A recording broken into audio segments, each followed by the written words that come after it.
Oh god, I gotta unmute everybody. We're scuffed! We're scuffed! Hi chat! Hello! Hello. Thank you for the prize, thank you for the subs. Hello, thank you so much for the follows. Welcome in everybody! Hi! Hello. I hope you're having a good day. Welcome to Bewitching Banter, the show where I draw your favorite streamers while we have a charming conversation. Just a reminder, my focus today is on being a good host and making the art the best it can be. So I won't be able to respond to chat as much as you guys are used to. If you don't know me, hello, my name is Bear. I am a professional character designer turned witch VTuber. But with that out of the way, I am here with...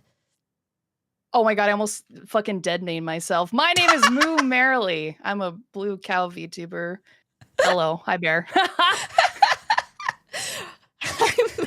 Sorry, it was whiplash hearing you refer to your old username as that. I almost fucking... Happy Pride Month, guys. Happy Pride Month. Fuck. Well, thank you so much for joining me today, Moo. I'm really, really happy to have you on stream. Yeah, I'm happy to be here. I'm gonna be honest, I still think of you as your old username in my brain. Bro, the times I have called myself quotation mark Irish Moo live on stream is countless. I've done it at least like 10 times since I've rebranded in April. Well, so you were that username for how many years? 9 years. Yeah, that's understandable, I think. I've had the username since the 3rd grade. So. Wait, really? Yeah. Yeah. Wait, what made you want to rebrand? I don't know. I just have had it for so long. So I was like, okay, I've been stuck with this. So I was like, okay, I want to do, like a traditional first name, last name VTuber name. I've always wanted to do that. So I took like the 2.0 as the perfect opportunity to, yeah, I think a new model is always a good time to like make any changes like that. I always joke that like I'm first name middle name Bear, last name BT. Because I also don't have a VTuber name like that. I don't think it's definitely not necessary. I just thought it would be really cool to do. I think especially because I got really invested like in my lore and like the backstory. Yeah, your lore video was so awesome. I know that you spent thank you. Like how many months? I don't honestly couldn't tell you because I was working on it on and off for such a long time. It really, as soon as I picked like a debut date off stream, that was kind of like what lit the fire under my ass to finish it. But yeah, I'd say on and off for probably about a year or two to finish it. But I've had it scripted for like 2 years. Oh wow. It just took me a long time to actually do it because I'd never done something like that. Yeah, I get it because I also like didn't do lore for my for this model because like I have lore in mind. I have things I know I want to do, but like god, it just takes such a long time when you're doing it all yourself. Yeah, and especially if you have a job or like school or like other commitments, like it's really hard. So I totally want you to though. It'd be really cool to see like a bear animatic. That'd be sick. I have many an idea, trust me. God, I just like the really sick corpo debut like lore videos that are like the coolest thing I've ever seen in my life. Yeah. I want that. Like that's what's in my brain. And then I'm like, all right, I'm a one-man show. Yeah, me too. I'm always like, yeah, I could do the work of like 10 people. It's not a big deal. It's fine. It's good it'd be a good like side project though. I definitely like it's inspiration for me to like do more of that, and to get better for sure. Like I just want to build off of it. I just have to actually sit and, do it. Yeah. Sorry. Mama Bear texted me and I was like, oh, is it an emergency? And she's just messaged me. She was like, why is How to Train Your Dragon coming out again? I was like, oh no. Can you tell your mom I say hi? No, I'm joking. I will after stream. The last time somebody flirted with my mother, she reciprocated. So we'll see. Oh shit. Oh my god. Bear's mom has got it going. True. I always say it to my chat. I'm like, if Mama Bear became a VTuber, like she's funnier than me. She'd be better at this than me. Oh, dude, my mom too, to be honest. But like, I could never have my mother on stream because the way she would unintentionally dox me within the Oh, first like 3 minutes yeah. is unreal. Like, first, middle, last name, period. That's I want to have her on stream, but that is my fear as well. One fear. See, my mother's the type that will like comment on my like Instagram. Like, I'll post like a picture of a beautiful vase of flowers that I found out in public, and then she'll comment, "Hey, call me. I need to know what your pant size is for this order," or something. Like random shit, you know? So I know she would dox me on stream 100%. What the heck? But she also thinks I'm VTubing is like I'm selling my feet pictures online or something, or doing sex work. Oh, one of my mods' mothers thinks that I do OnlyFans. Oh, okay. So we're not alone. Yeah. And like she's seen my model. Like he's been like at home watching my stream. And his mom was like, "Oh, is that OnlyFans?" Like, first of all, why would he be watching OnlyFans in a public area? Oh, well, I'm sure some people have for sure. Well, yeah, but like, you know, I know my friend, he's got some tact. Like, I don't think he'd be doing that shit. That's really funny though. So yeah, I don't know. I don't know what it is with like parents and being like, "Is that OnlyFans?"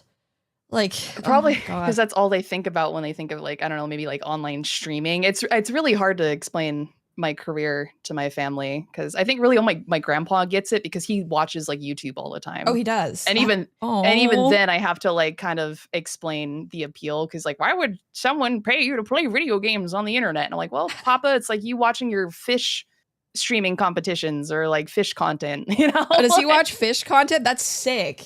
Yeah, he likes like he watches like sailboat races or like a lot of guns and fishing and all that stuff. But he's watching like content creators on YouTube make money off of that. So I try to like explain it in the same way. It's very funny. Yeah, I told this to Hazumi last time, but I was like, I always explain VTubing. You have an iPhone, right? Oh yeah. Well, okay. Yeah. You know how they released that thing called Memoji a couple years ago? Yes. Yeah. I'm always like, yeah, I stream with something kind of like Memoji, so I don't show my face. And it works. Yeah. It has 100% success rate. It's so good. That's a really good way of explaining it. I didn't think about that before. I don't know how I've explained it. I think I kind of tried to explain it like, oh, it's like this is like my mascot, you know, for like marketing, I guess. It's hard to really try to fully explain it to my family. I think if you just say like, I don't want my face on the internet, they'll probably get it. But see, I did do that, and then that even solidified my mother more. And like, are you selling your asshole on the internet? And my response in the middle of the restaurant was, no, but if I was, it's not really a big issue. It's my body. And then she walked out. So yeah, well, I mean, in this job market, I mean, you know, like, well, Mom, I have an art degree. I gotta make do. So yeah, exactly. Also, thank you for the hype train chat. Thank you for all the follows. I hope you guys get cozy, comfy, because Moo and I can yap up a storm for sure. Random shit for sure. Going back to the lore video though, because I think you had started working on the debut like around the time that we met each other, maybe. Yeah, I think so, because I technically it took me 2 years to get my 2.0 off the ground for so many purposes, right? And we met about 2 years ago, so it was around I don't the same even time. remember how we met each other. I don't either. I could probably start scrolling in our DMs and have an answer for you by the end of stream. But I also don't know if it was via Twitter or not. Did one of us raid each other? Is that what happened? I feel like that might be. It might have been a raid, and maybe someone like suggested the other person, but I don't know what we were playing. Oh, it might have been Zero. Do you remember? Was it Zero? Like Okami Zero? Zero Chew. Nope, don't remember. So wait, yes. I know who that is. Yes. I think that was who it was. And then I raided you. I don't know. I have a pretty high success rate with like becoming friends with people just through like raiding them randomly on Twitch. Like, oh my god. Okay, I found the lore. Yeah, I think it was the raid. And then your first message to me was Moo.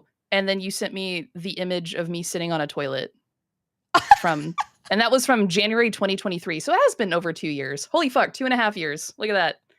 Yeah, I forgot I made you one of those emotes. Oh, and we used it on everywhere on Discord forever, by the way. I Because need people were to- really upset that I was shitting on my sweater. I need to make you a Chicoa version because I made a Chicoa version for my You chat. do. I would use it as a sticker everywhere, dude.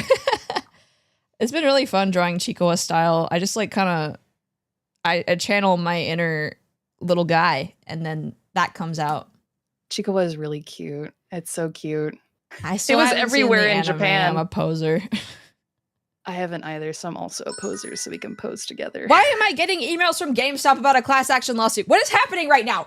Phone. Dude, I also got that, and I was like, ooh, shit, maybe I should get in on that. Maybe get like $5. I don't even remember giving them my email. What the fuck? Oh, well, I don't know. GameStop's been around for a while. I'm pretty sure they've had my email since like 2007. So Yeah, I don't know. $5 is $5. Yeah, it's not selling your asshole on the internet, so we'll take those. Do you have to Shit. report class action lawsuit money as income on your taxes? I could not tell you. Chat. I think you do. I think you do. I think there's only one type of income that you get from a lawsuit that you don't have to report. I don't remember. I think it might be related to like injury. Man, you shouldn't have to report that shit on your taxes. No, That's messed up. it is fucked up. God, I already have to pay so much in taxes. Oh my God, man. Taxes. Oh I don't my want to God. think. No. Let's not talk about taxes. Oh my God. I think almost every episode we've complained about taxes, like streamer taxes. Because like I always say it Probably. to my chat, I'm like, you guys don't understand. Both of the things that I do, art and streaming, the government doesn't think is a real thing. They're like, this is not a Right. real source of money. Like, what the fuck are you talking about? So Yeah. doing the like, it's already hard enough doing self-employment taxes. They're like, what the fuck is art? What are these anime titties you speak of? Oh God, I don't even know what the fuck I'm doing half the time, and I just send it with a hope and a prayer. Well, the funny part is like when you're doing like your deductions Mhm. for like stuff that you've commissioned or whatever, Mhm. like how are you supposed to like use the right language to write off a VTuber model? Oh God, I don't know. God, I hope I do it I like right. straight up, I didn't even write this model off of my taxes. I didn't know how to do it. I was like, I don't understand how I'm supposed to do this. Oh, Is it like an God. That's asset the other that thing too. depreciates over time? Like I don't understand. I don't know. I definitely need to find a new tax person, but I want to find someone who fucking understands Oh, I do them what myself. the fuck I'm doing. Oh no, I know I do too, but it freaks me out because I feel like I'm doing it wrong every year and I'm gonna get arrested. I won't. They will just bill me. But I would love Yeah. to find a tax man to do it for me so I don't stress about it. But finding a tax person to explain all of this to is a lot. I've been to a tax person one time for doing all of this for streaming and art and everything. Well, your and merch she laughed stuff at me. makes your taxes even worse than mine. I've got like 4 different streams of income, which makes everything extremely complicated. Yeah, And absolutely. it makes me want a tax person even more. So that's a goal for this year for sure. Yeah, that would be good, I think. A Mhm. creative No, it's like a you have to like put them, you have to write them off as like a commission, like I don't know what, don't take my advice. I haven't been audited yet, but don't take my advice. I can't tell you either because I don't know if I did it right. So I'll let you know when I talk to a tax person and they get back to me. And then they yell at me for how wrong I did my taxes. Yeah, I mean, the way that I see it is I haven't been audited yet, so we're chilling. God, I hope. God, knock on wood. See, God, even talking about it's getting me stressed. Let's talk about fucking, I don't know, toes.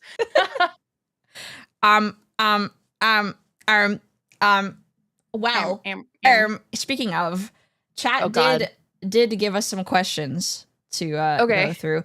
It was so funny. We were sitting at 4 questions for like 4 days, and then at the end when you made that announcement, we like jumped up to like 10 questions. Oh yeah, I quickly made it, but I had made a couple announcements in my original announcement, so it was like, ooh, maybe it got buried. So submit a question, please.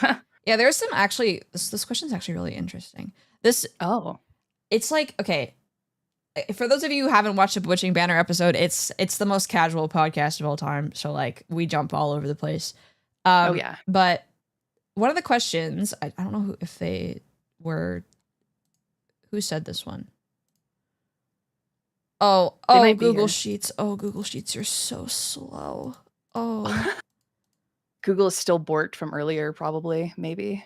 Okay, this is from Emperor Stupid. Oh, I know who that is. Okay.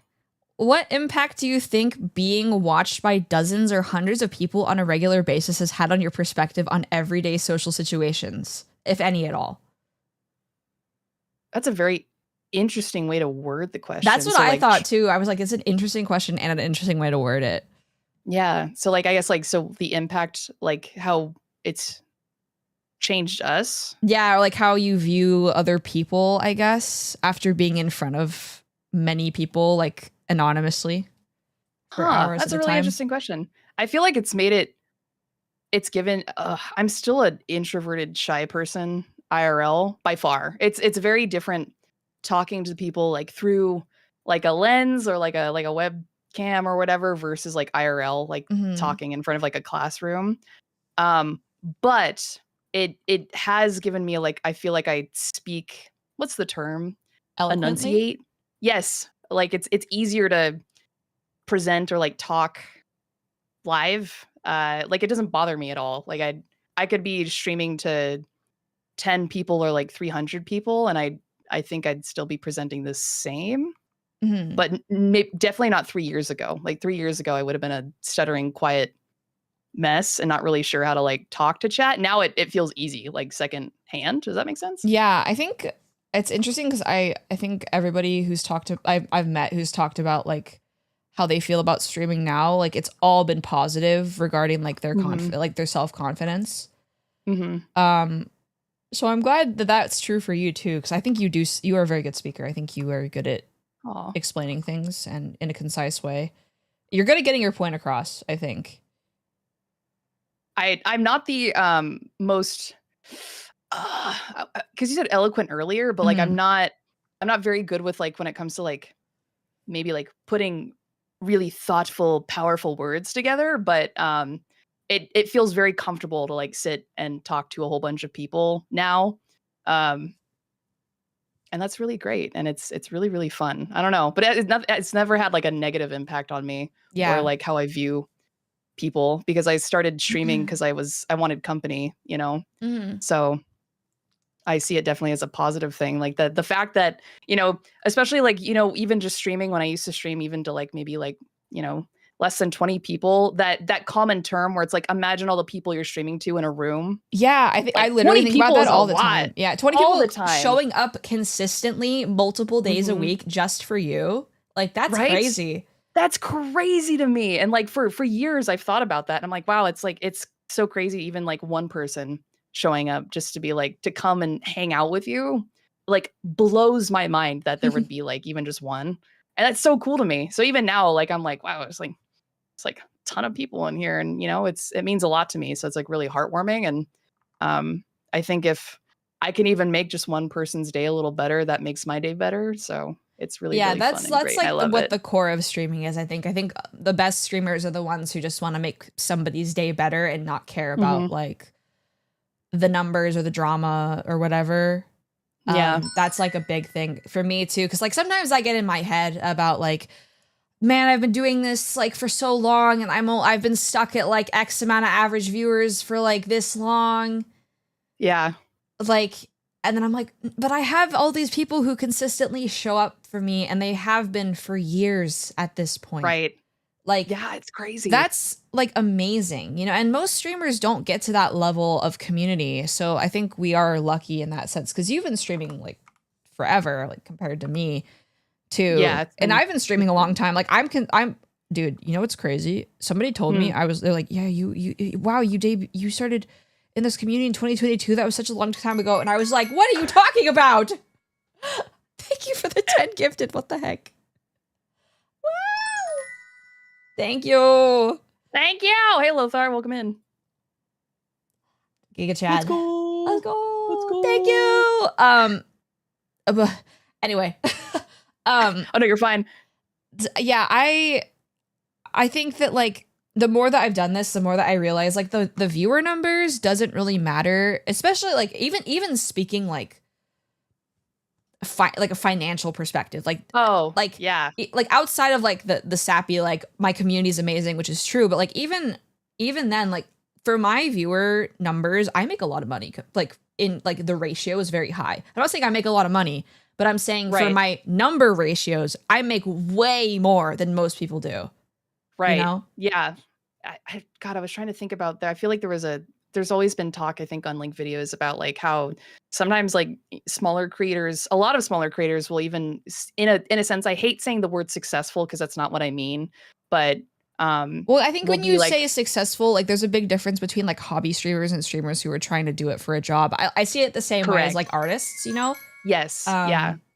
So I think when you're speaking about small streamers who are trying to do this as a job, I think it's okay to be like successful, unsuccessful, you know? Yeah. In terms of like a lot of people say like, you know, a lot of the time it really just has to do with like your community. So even if you Mhm. have a smaller viewer base, if you have a really tight community who loves you and shows up for you, you know, that means way more than if you have like a really high number of, you know, people who maybe like Or don't even people who talk are, like in your chat, you know? well, I think lurkers are the backbone, but I think it's more like Oh, for sure. tourists, like people who are there because they're like, this person got into drama and I have to watch them to see like what happens.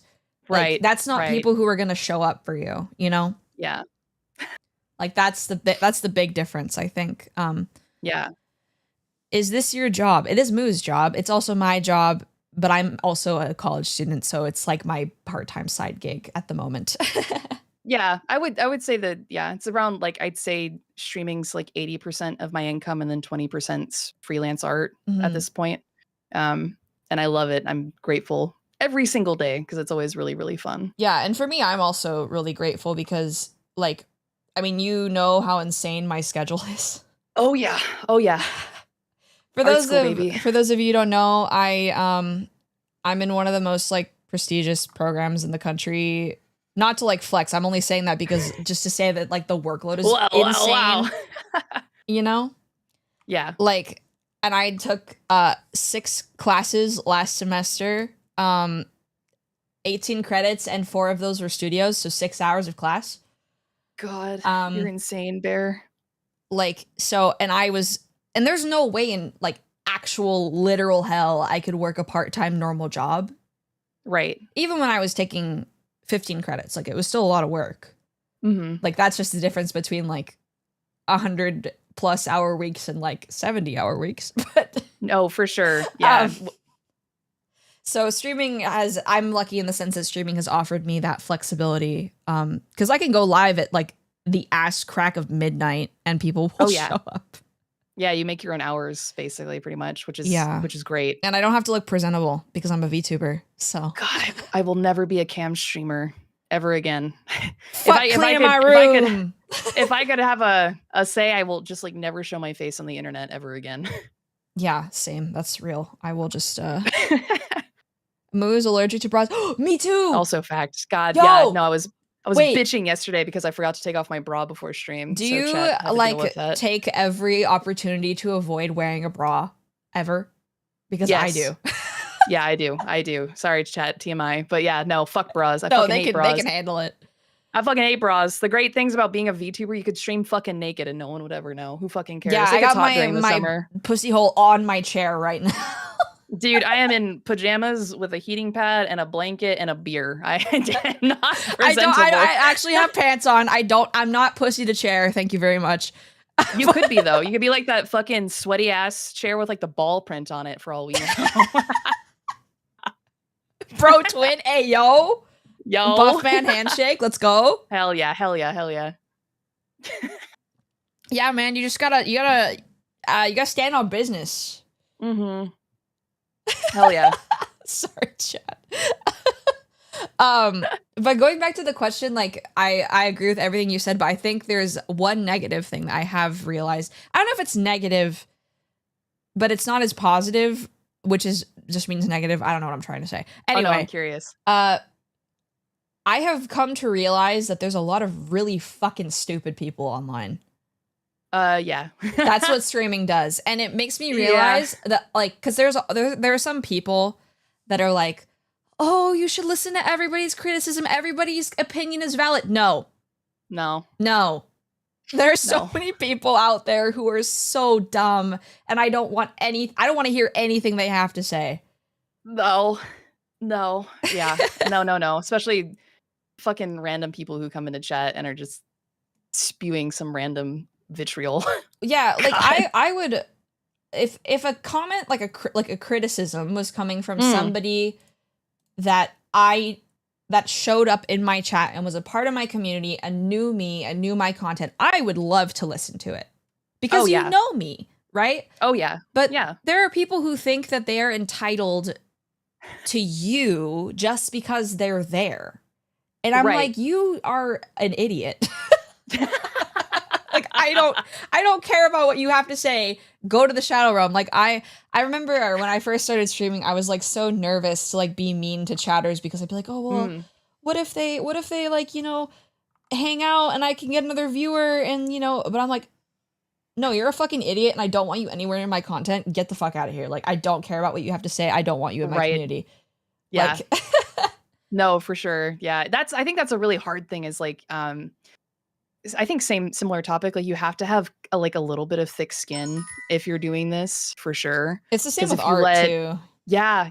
You gotta have thick skin and kind of be willing to stand up like for your content and your community. Cause otherwise you could just have a lot of like random people walk over you. Or like you can let the like random comments sink in versus, you know, me, if I have a person who's in my chat and me or my mod is like, not today, and we just insta-ban. We don't even give them the time of day. No response. Just goodbye. Oh yeah. I don't want you I'm here. a big fan of doing that. I don't like if you say like one stupid thing as your first time chat message, like you're gone. Like I don't care. Like get out. Oh gosh. Yeah. I'm a big fan of public humiliation, personally. Oh God, I need to work on it. I can be very we just talked about this. What's the word? Anti-confrontational. I'm not very good at confrontation. So for me, I'm normally just like, goodbye. It helps if you see them as like stupider than you. But I'm really fucking stupid. That's the problem. No, you're not. You're so smart. I'm already the bar. You're smart the bar and funny and talented. I'm gonna kiss you on the mouth right now. Ask my chat. I can't even do fucking basic math. Okay. Okay. Well, that's what chat's there for, to do math. They'll just do math for you. Great. Can we find someone to do my taxes too? Because that's also math. Remind me to never be. Well, no, because you're in here and you're like building a positive rapport. Like you're part of Moo's community. Like you're cool. But when somebody comes in here and their first time chat message is like, "You bitch whore, why are you not doing this min-max strategy for the easiest game of all time?"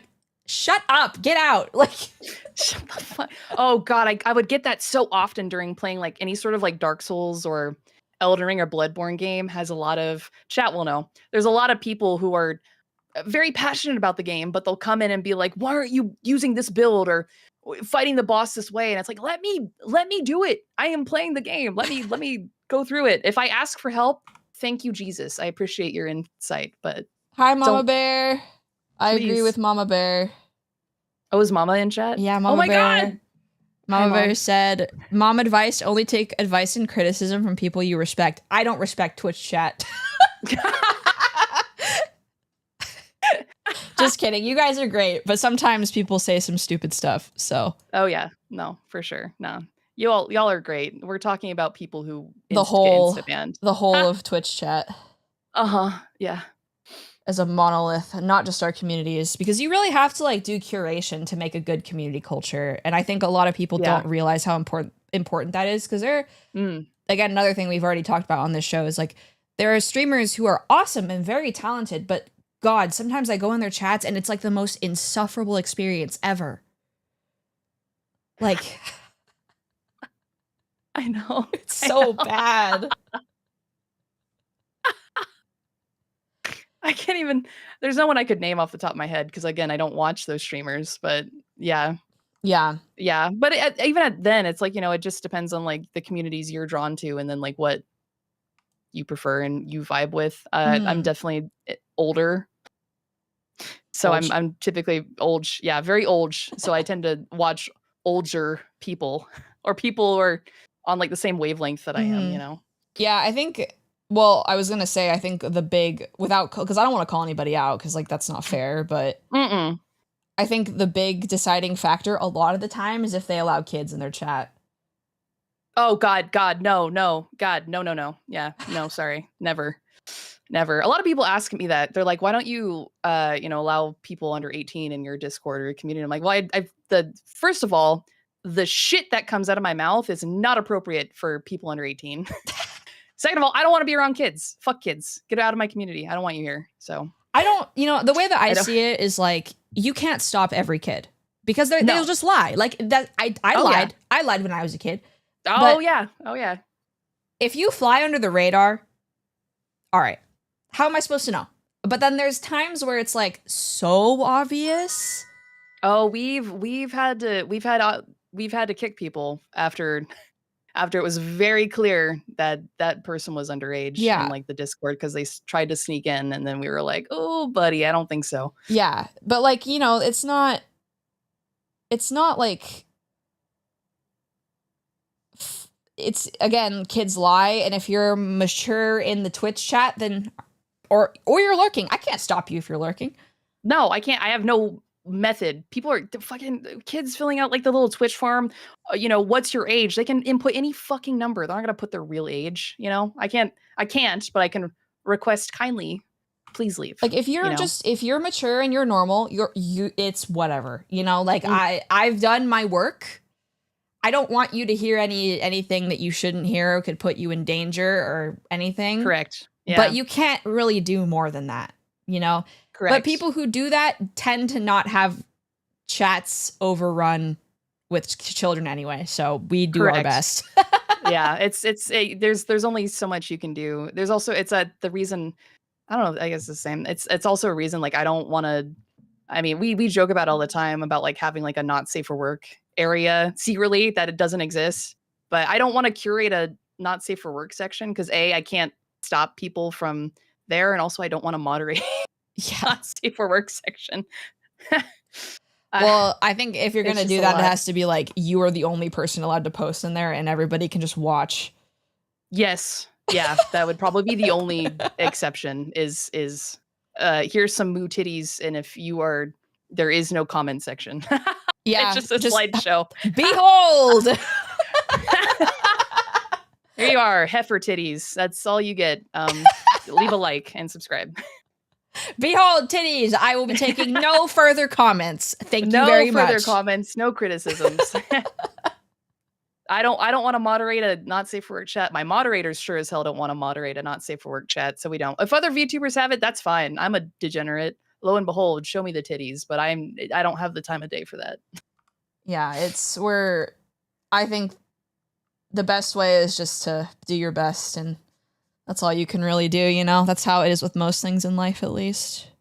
I wanna be the best there ever was. Wait, Sorry. do you know the words to that song? I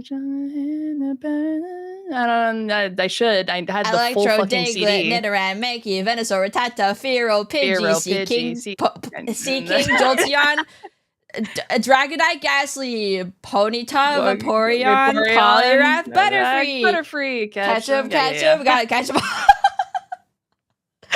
I used to know all the words, but I don't anymore. I only, what's so funny is I don't know like the original theme by heart. I only know the Weird Al Yankovic version. I don't even. I know the Weird Al version.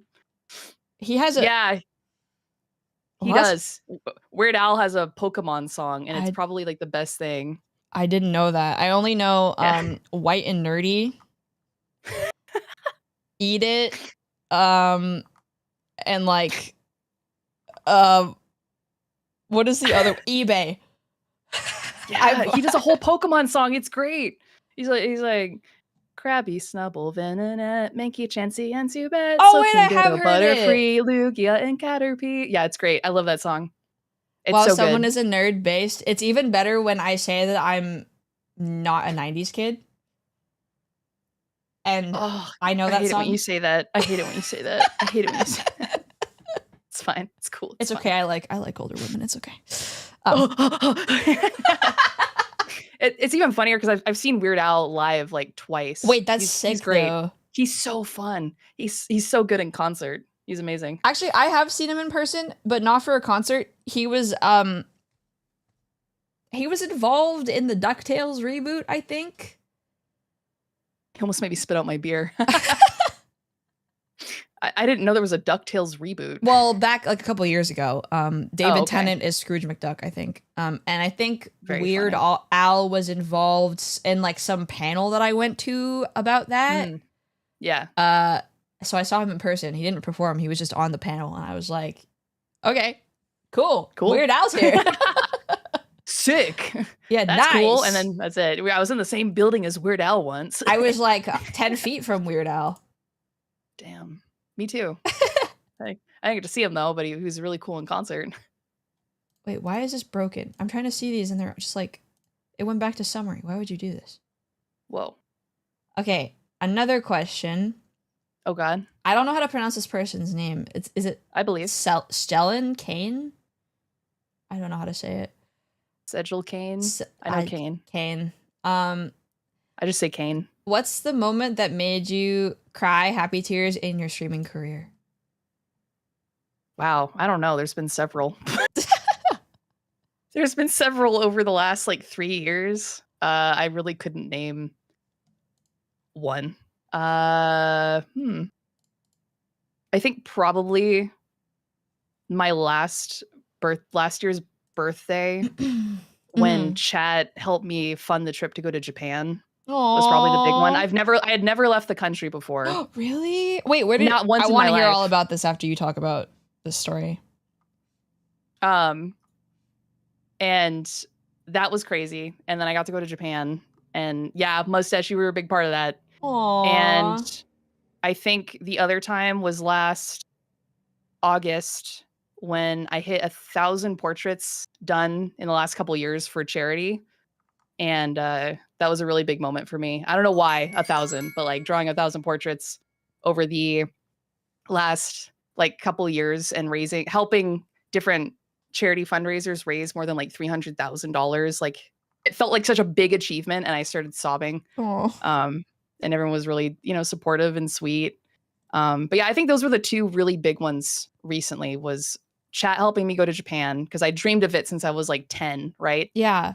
And actually being able to like do it, because last year I think was really the year where I did a lot, right? I quit my job. Yeah, it was a big year for you. Last year was a really big year for a lot of reasons. I quit my job. I moved. Chat helped me go to Japan. I went to Japan. And then I hit like a milestone in charity fundraising. So I think those were some really, really big ones. So like thinking about like your community making a difference like in the world in terms of like charity or like fundraising or various things. And like, it makes me hopeful for like the future. Cause I would love if, cause I still kind of consider myself like a little guy in the world. And to think like, hopefully maybe one day I can get like big enough to like really, really make a really big difference, and maybe do like a foundation or something more involved with charity work. Cause it's been something I've been really passionate about for the last 7 or 8 years. I think would be really, really, really cool. So sweet. So I know. Do you know what like kind of charity that you would like to? Yeah. I've talked about it a couple times on stream. My brother is on the spectrum. And my mom raised me and him most of her life alone. Oh my God, I'm gonna start tearing up. I'm so sorry. No, it's okay. And she was a teacher for most of her life, like taking care of like kids and adults with disabilities. And it was really hard for her. I mean, like parents would drop these kids and adults off without diapers or like lunches, and she would give her all to like support them. And some of these kids were nonverbal, so like their way of like communicating would be like hitting. Yeah. So I would do a charity, that is involved with like helping, kids with like Asperger's or autism who need support. And like understanding it better and like getting them the help that they need. So that's something I'm really passionate about. So hopefully if I ever make it big, I would really love to like, that would be actually amazing. Like do like my own like foundation to like help, students and kids get the help that they need. Cause it's a really big deal for me. And I saw it firsthand how my brother had to go through it and my mom. So one day I hope it'd be sick as fuck. Yeah, I could only imagine how, like, for your mom, like, that's so, like, even just being a single parent to, like, neurotypical children is already really hard, especially, like, working, but doing all of that and also, like, having to, care for your brother in like a special way too is like so much more work and education and time and all that too. Like that's so incredible. Cause I growing up, I had a couple kids in like my middle school who were kind of like on the same level of like, you know, hitting to communicate and like all that. And it was very, very hard for the teachers to be equipped to deal with students or like give them the education that they need without the support in place, because there just isn't enough. Like, it's just, there's not enough infrastructure. There's not enough education. Like, there's not. And my mom's been she retired recently, but she's been such a powerhouse with like she's been able to give talks about like, you know, like teaching methods to help like nonverbal kids or like, you know, and like help them learn, you know. And it's really hard when you have a classroom of like, say like, you know, first through like fourth graders, and there's like 23, you know, nonverbal kids, and you are one teacher and maybe one aide if you're lucky. Yeah. And again, like there's no infrastructure support, and it's just really frustrating and upsetting. So well, it's hard for everybody, including the kids too. Like they are not getting the understanding and support that they need as well. Yeah. Yeah. And it's just getting worse. Obviously, we're not going to get into that. But, school funding in general, you know. Yeah, that's really important.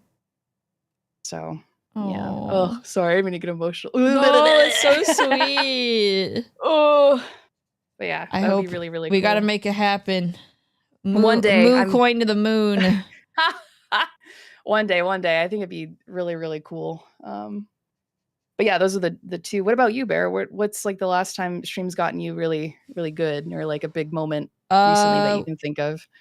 I think the big one was my donathon for my PC, because I was so stressed. Like, because the PC is not just for streaming, it's for school and art and like my work and all that. And before this donathon, it was actually this week last year.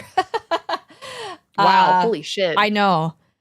I can't believe it's already been a year. That PC I had, I built it in 2019. I distinctly remember when I built this, I was at the store getting parts and I was talking to the guy and he was like, "Do you think you're going to be doing any 3D modeling or streaming or anything?" And I said, "No." 5 years later, I'm doing both. Like, fuck, yeah. I'm doing both. So it's like, okay, I was getting to the point where like my computer, when I would stream, it would lag when I opened Chrome tabs. I remember. Yeah. Yeah. Even when we were playing games, it was just like, yeah, it would like probably catch on fire or something. So I was like, I need to get a new computer. Like, this is ridiculous. Like, the computer was like 5-6 years old at that point, which was already old enough. And I remember thinking to myself, I was like, you know, I've never really tried an uncapped subathon. What if people don't show up? Like, what if this ends in like a day and I'm embarrassed? Because that's like right. The thing about subathons is like, they're incredible. People show up. But as a streamer, it can be really nerve-wracking if it just ends in like 6 hours and it's so scary. It's scary. Yeah. And that was like a huge ask. Like, a computer is expensive. It was like a $2,500 goal, I think. Right. And I ended up streaming for 16, 18 days, I think. And we passed the goal. And I was like, it was just such a big weight off my shoulders, because I would just get so frustrated with like my schoolwork and having to render stuff and streaming. And I always felt like I was not as good as the other streamers, and it would like stop people from like watching my stream because I was having tech problems that I couldn't fix because of my hardware. So I remember being like so thankful, because it just made my life so much easier for that upcoming semester, and it's allowed me to like also branch out more into 3D as well. As the games industry is shifting in many fun ways. Yep. It's allowed me to keep doing what I do, and I just was so floored by the support. Like, I just was like shocked that many people would be so willing to like financially support me that way. Because I have a really hard time asking for help. Like, I really suck at it. It's hard. And I'm like, no, I don't, like, I should just do it myself. But like, that was like one of those things I couldn't do myself. Like, I had to do a subathon or else it wouldn't have happened. And it happened. And it was so like, I was just like, oh my God. Yeah. No, it's I totally get it. And it's like, it's also like, it's hard because especially like when you're like, oh, I could, I guess open some commissions for like emergency funds, but I already have like all this work on my lap. And then I have that fear of like just running into like a total backlog and then not delivering on that, it's stressful. Or and you don't make enough from commissions and like. Yeah. I tend to spend too long on my commissions and then, like it equates to God, maybe like $2 an hour. Yeah, that's it's that's relatable. It's hard. No, I'm so happy it was so successful. I remember like just how badly you needed that upgrade too. It was time. Me when my computer was like a Switch in Fortnite, like Switch tier level power. It was so bad. Computer of your desk and just your fucking monitor hooked up to a fucking Switch. That's how it felt sometimes. It was so bad. It's a lot, especially like 3D modeling stuff or like editing software is so chunky too. It's so resource intensive. Well, and I was getting into like ZBrush that semester, and yep. That program is incredibly optimized. Don't get me wrong, but like once you get up there and like the points, it's a little dicey, a little bit. I've only used what's the free Blender? Yeah, I've used Blender a couple times, and that's fun. Yeah, I'm gonna be teaching myself Blender after I graduate college. I have to specify that. I'm not graduating VTubing. I'm graduating college. That Switch comment hurt. Graduating. Listen, it's a mobile phone. Let's be so for real. Like, but yeah, that, and also I think I've had some stuff going on behind the scenes, and like I haven't really been able to share what that is with them. What I'm talking about. No, I know, yeah. But everybody being so patient with me regarding that and supportive and like being an escape. So that too, because one more year. Yeah. You're so close to being done, Bear. One more semester, actually. Oh, it's actually just a semester. Holy shit, half a year. Holy fuck. After this summer, one more semester, then I'm free. And then we're going to go to Disneyland, right? Mm-hmm. Yeah, let's go! Oh my God. We got to Disney World. I'm going to Disney World. And have margaritas and then go to Disney World. Oh, dude. Hell yes. I'm not graduating from VTubing. I'm good graduating from college. Yes, the very good graduating. I'm so excited for you. You're going to graduate. Don't worry. I got to graduate with a good portfolio. That's the scary part, right? Yeah, that's what someone asked me recently, lovingly, very nicely for some advice because they're going into art school. Mm-hmm. And they were asking me, because I didn't go to art school, but I went to school for art. I went to just a state school. Yeah. And they were like, what's your biggest advice? I don't even know if this is relevant to the conversation. Maybe you could relate. And I don't know if you know this, but I pretty much failed out of middle school and high school. Oh, no, you didn't tell me that. I was a failure. I had to go to night school at the time because I failed so many classes. Wow. And they almost kicked me out of high school. They're like, if you miss one more day of high school, we're kicking you out. You suck. And I was like, fuck. Anyways, but in college, I don't know what it was. I really liked college. And I was like on a roll like all 4 years of college. But I don't know what changed. But like what really helped me get me through is that I would park my dumb ass in like the college library until all of my schoolwork was finished. Because I knew I'd just get distracted at home with like the internet and my friends. And then if I had like a college assignment I had to do, I would like stream to keep me focused because I can't fuck off if I'm on a stream with people watching me. And that surprisingly like really helped me. But I think the library was the thing that got me through college, was like if I'm parked in the library. Part of it was also because I couldn't afford books. Dude, yo. So I had to use the library books. That's so valid. I don't have to buy books, but fuck, I spent $500 on paint my second semester, and I was like, I'm here to make 3D models. Why am I spending $500 on paint? Fucking art supplies are so expensive. Even like getting like a college discount it was still like several $100s worth of like supplies that I'm never gonna use again. I hate painting. I suck at painting. I love it, but there's a reason why I'm a digital artist. I've spent $900 on my this screen tablet, very expensive tablet, but it was worth it. Never have to pay for paint ever again. Like, that is, you can waste paint. You can use Control Z on a canvas in digital. I'm fine. I don't want the paint. Thank you very much. No, I know. God, I remember being in college and I would be like drawing at my desk and I would instinctively with my left hand reach for Control Z. That like I did that during figure drawing and I wanted to die. Oh, fuck, I love figure drawing class. Those were my favorite courses I took during college. I took it like 2 or 3 years, like over and over again, like different levels of figure drawing because I loved it so much. I love figure drawing, but it destroys your back. Oh, those stupid little stools. I had 6 hours of figure drawing one semester, and it was a night class, and I think that did irreparable damage to my eyes because it was dark room looking up and down really fast at my paint at my paper, and I think my least favorite part's the charcoal sticks they make you use. I hate the feeling of those on my fingers. Oh, like it felt weird. I used charcoal pencil. We had to use like the sticks and the pencil, and the pencil was fine, but whenever we had to use like the charcoal sticks that felt like I was using like a piece of chalk, I wanted to end it all. I like them because of the difference of marks you can make, but I don't like the mess. The mess is the main thing. Yeah. For me, that's my least favorite part of figure drawing. So I always felt like I had to have like a dedicated bag so I wouldn't get charcoal everywhere.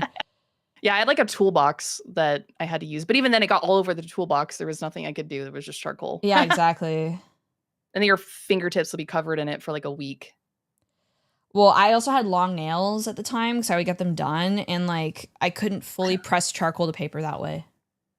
I've never had long nails in my life. I don't know how you do it, but they look really cute whenever you get your nails done. I'm always so jealous. I like them. You get used to it after a while, but I think for some people it's like a sensory thing. They just hate it. Mine are short. They've been short for a while because getting your nails done in this economy, the hell? Yeah, only 2 of mine are short, so.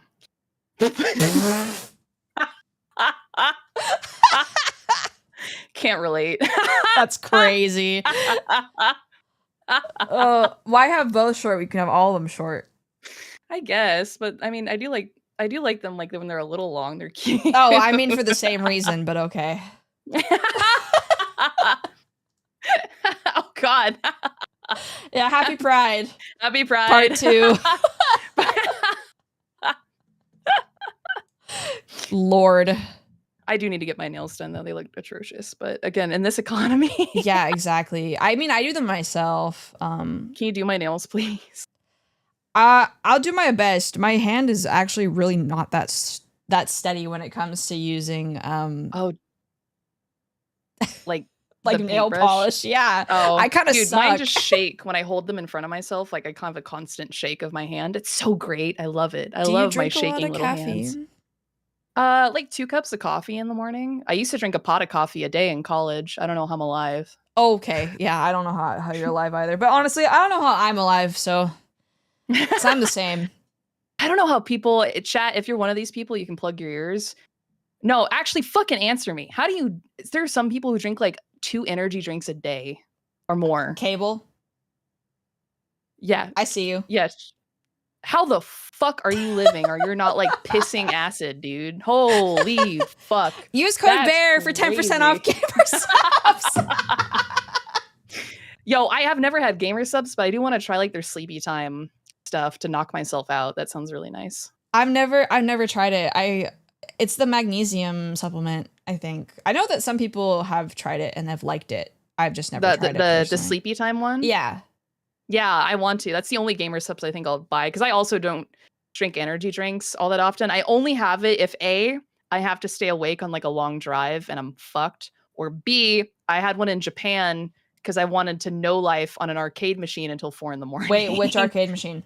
It was the Fate Go arcade machine that they were discontinuing and they didn't have in the US. And it was my only time to play it before I left. So I stayed at the arcade until they kicked me out, collecting all the cards that it spit out. Anyways, it was really fun. It was worth that stupid energy drink. Oh, yeah. I was going to ask you, how long were you in Japan and where did you go in Japan? 2 weeks. 2 weeks. Mustache and Chat had a lot of really good suggestions on where to go and what to try. I was in Tokyo for most of the time because you can take a ton of day trips out of Tokyo, and Tokyo is also massive. Yeah, when I was there, I was in Tokyo just... the whole time. You went? Oh my god! When I was 13, yeah, I went with Papa Bear. We need to go again. I want to go back so bad.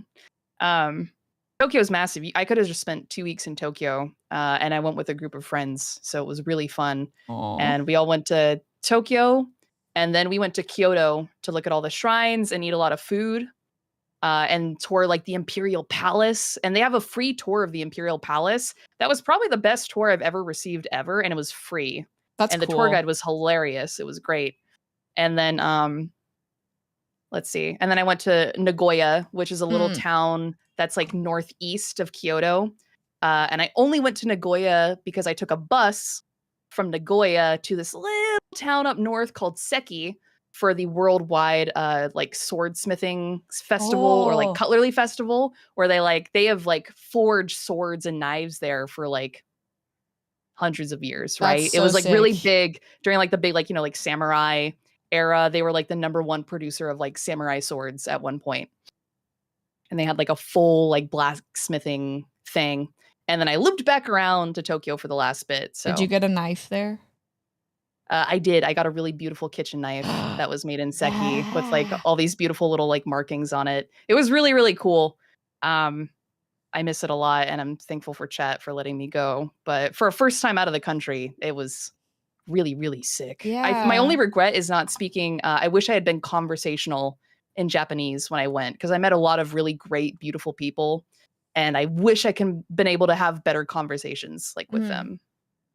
Yeah, I would love to go back now that I've taken several art history classes on like Japanese art and also Asian art as a whole, like East Asian art.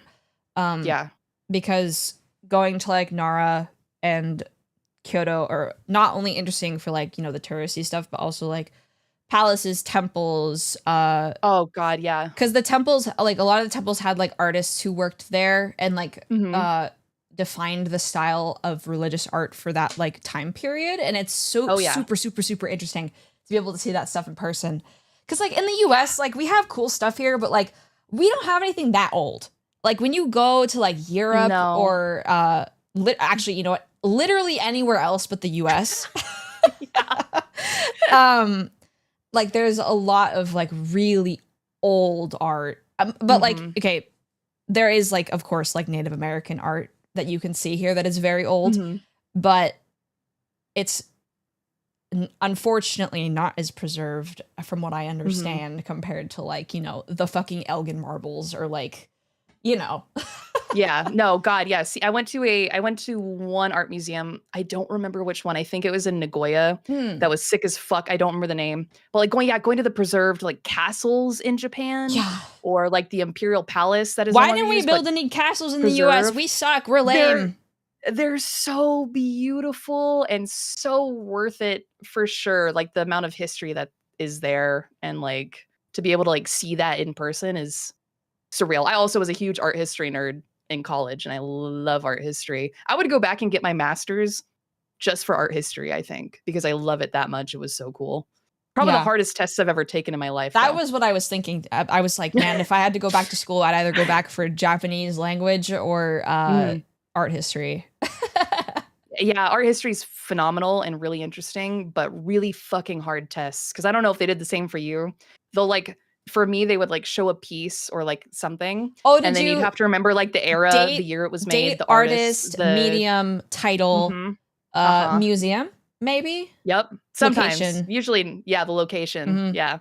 Yeah. For each one, and they'd have like 25 slides of like 50 you'd have to memorize. Bro, I had to do that. Holy fuck. I had to do that with oh my God, earthenware, stoneware, pottery, Oh fuck. and like whatever the like copper mold thing was called for like, so it was for China, Korea, and Japan. And I had to say if it was earthenware, stoneware, pottery, or something, where it was from. Like, it was like, oh my God, this is so crazy. It's a lot. It's a lot. But God, it's a bunch of mud, guys. Yeah. They were really fun. I really loved taking like the high Renaissance classes too. That shit was cool. Or like the Gothic.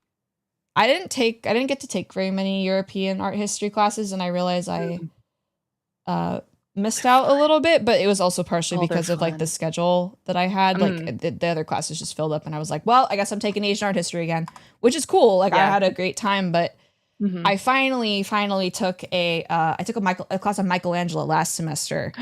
Nice. Which was so interesting. But I came out of that class and I was like, this is the only time I will touch on this because there's a rule against this in chat. I was not raised religious. I was raised like actually pretty atheist.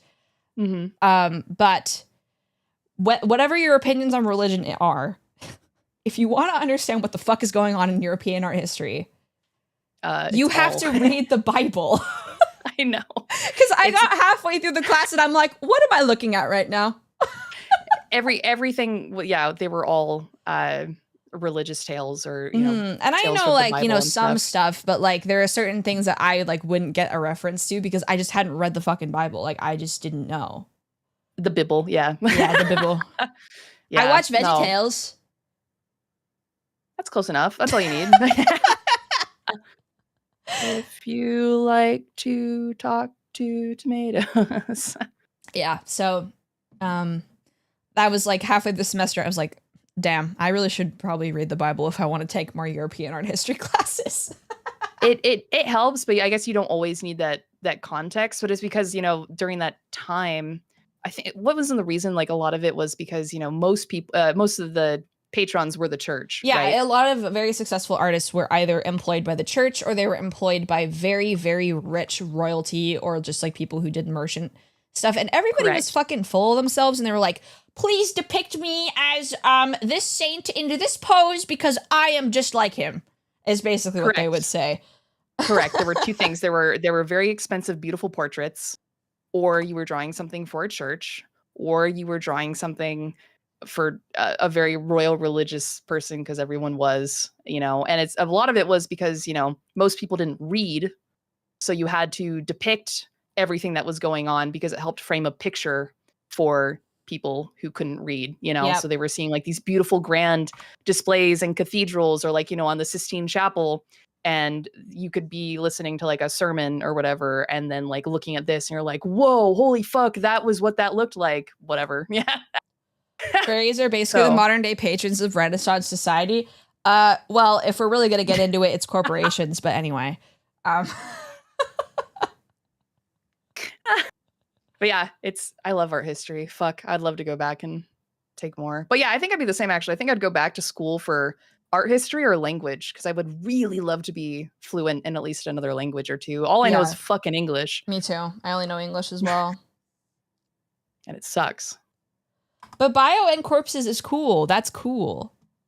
What is? Emperor Stupid said, dude, this shit sounds so cool. All I get to learn in school is bio and corpses. That's cool. That is sick. That is cool. There's a lot of really cool stuff to learn. And, you know, I think people like, you know, we all know that art degrees are very discounted by many people. But I think one of the coolest things about getting an art education, minus, you know, like it is expensive. Like, but if you want to be a great artist, you need to learn a little bit of literally everything. Like I've learned about bones, muscles. I've learned about animal behavior. I've learned about art history. I've learned about history generally. I've learned about architecture. I've learned about like, it's like everything. It's right. Yeah. It's, you got to know so much about so many things. Culture, like, you know, it's a very rewarding field of study because if you want to be really good, you have to understand what like the things that you're trying to capture, right? Right. Yeah. It's very easy to tell when an artist is depicting something they don't know about. Yeah, exactly. That's why you have to be so well researched. I know. There's a lot of hours you have to put into art, and you're like constantly learning and adapting and absorbing new information, and it's a lot. Yeah, it's a lot. And sometimes I feel like my brain is going to explode. But, oh, apparently my phone's voice activation went off. What the hell? What the hell, Barry? What the hell, Yante? You don't get to poke the bodies. I just get to take pictures. One of my friends actually got to go see a cadaver and draw the cadaver. Oh, I had an illustration teacher who was trying to get that for us, and it fell through, unfortunately. No. I know. I don't think It I would've could been do sick. it. I think it would have made Oh, me... I so could. I think that would have been sick as fuck. I would have been sick as fuck. Formaldehyde makes me nauseous. I actually don't know if I've actually... What's the smell of formaldehyde? Bad. Is it like chemically? Kind of. It like takes over your throat though. Yeah. Ugh. Yeah, formaldehyde is not nice. Because when I was in elementary school, we got to dissect a cow eyeball. Ew. Oh wait, I think I also got to do that in middle school. I don't remember. Yeah, sorry about your uncle, but you know, like just we had to take his eye out. Oh, my uncle. I was like, I Yeah. thought you were talking to someone in chat. I was like, oh, okay. No, because you're a cow. Fuck. That It's like, what the fuck are you talking about? Whose fucking uncle died? Holy shit. I always like to say when people send me like videos of bears, I was like, oh yeah, that's my uncle. That's my cousin. Sorry. People always give me shit because I love hamburgers. So they're like, oh my God, that's cannibalism. I'm like, yeah. So, Yeah, dude. hamburgers are good. How many species participate in cannibalism? Quite a few, actually. Quite a lot. Yeah. A lot. Okay, another question Oh boy. by Mist Viper. Oh fuck, it's Shan. Is there any sort of content either in solo or collab that is new to your channel and you'd like to give it a try? How do you think you'd go about doing it? Things like cooking, VR, tabletop, or anything you've seen but never tried in the past? It's a really good question. Shit, I don't know. Like streaming wise only, or like content in general, you think? I think any content, honestly. I think I had to clear my throat. I think I want to venture more into like doing more just chatting streams. It can be really hard filling up the time just yapping sometimes. And it's not something I do very often. I think I can probably count on like one hand how many just chatting streams I've ever had. And otherwise, like I would love to do like 3D stuff, but I don't have a 3D model and that shit's really expensive. But yeah, God, I'd love to do like also doubly expensive, right? It'd probably be like, God, if I get a model and like the tracking, it's like a 6K rig, right? Well, like good tracking is like really expensive. Yeah, because I'd want to do full body, and I'd love to do it. You know, it's been on the radar for a while. Because I love dancing, and I'm very vocal with like my hands, so I use my hands a lot and gestures, something I can't really get across on my VTuber model. So I'd love to do like 3D streams, but unfortunately don't have this set up. Maybe one day. So like 3D would be great and silly and stupid. It's time for another subathon. Chat. Not until all the goals of the last subathon are filled. We're still fulfilling those. I feel like I only really want to do like at max like one a year. Yeah, I'd say we're about like halfway to getting like a 3D setup, but I don't even know who I'd go for a 3D model. That's a whole nother thing. You can talk to me. I'll help you out. Okay. Yeah, please. I don't even know who I'd go for a 3D model. Shit. But God, it'd be fun. I'd love to dance around. Yeah, I think doing a Just Dance stream would be so funny. I want to do one so bad. So fun. It'd be so fun. God, I love dancing. I love dancing and being stupid and silly, and it'd be so fun to just do embarrassing shit in 3D that I can't do in 2D. Well, it would make really good like GIFs and memes and stuff too. You're right. Yeah. I could dream about it, but God, I just got 2.0, so it's so hard thinking about like moving forward. Yeah, for sure. After 2.0, after it took like 2 years. Have you gotten into the whole story about that on stream? Several times, yeah. Okay. How I was going through 2.0 and my original 2.0 artist and rigger ghosted me and I didn't get the money back. And that was so awful. So many nights of crying and stress and being led on, you know, which is the worst part. It's one thing if it, like someone ghosts you, but then to like kind of lead you on for months, you know, with all these excuses and awful, awful, awful. Yeah, But it I also is making remember. me nervous about like going forward with like more commissions. I was so terrified of even working with like the artist who worked on this one and the rig artist because of what happened, you know? Yeah, absolutely. Yeah, I remember when you told me about that, I was like, what the fuck? Like, that is insane. Insane. And that's like, Yeah. and it was not a small amount of money either, which is like, makes it even worse. No, and I still think it's crazy that they had over like $35,000 in like VTuber models they never delivered on. That's insane amount of money to me. Yeah, that's like court money, you know, like. Unfortunately, yeah, but they're not US based, so that made it difficult. Yeah, that's.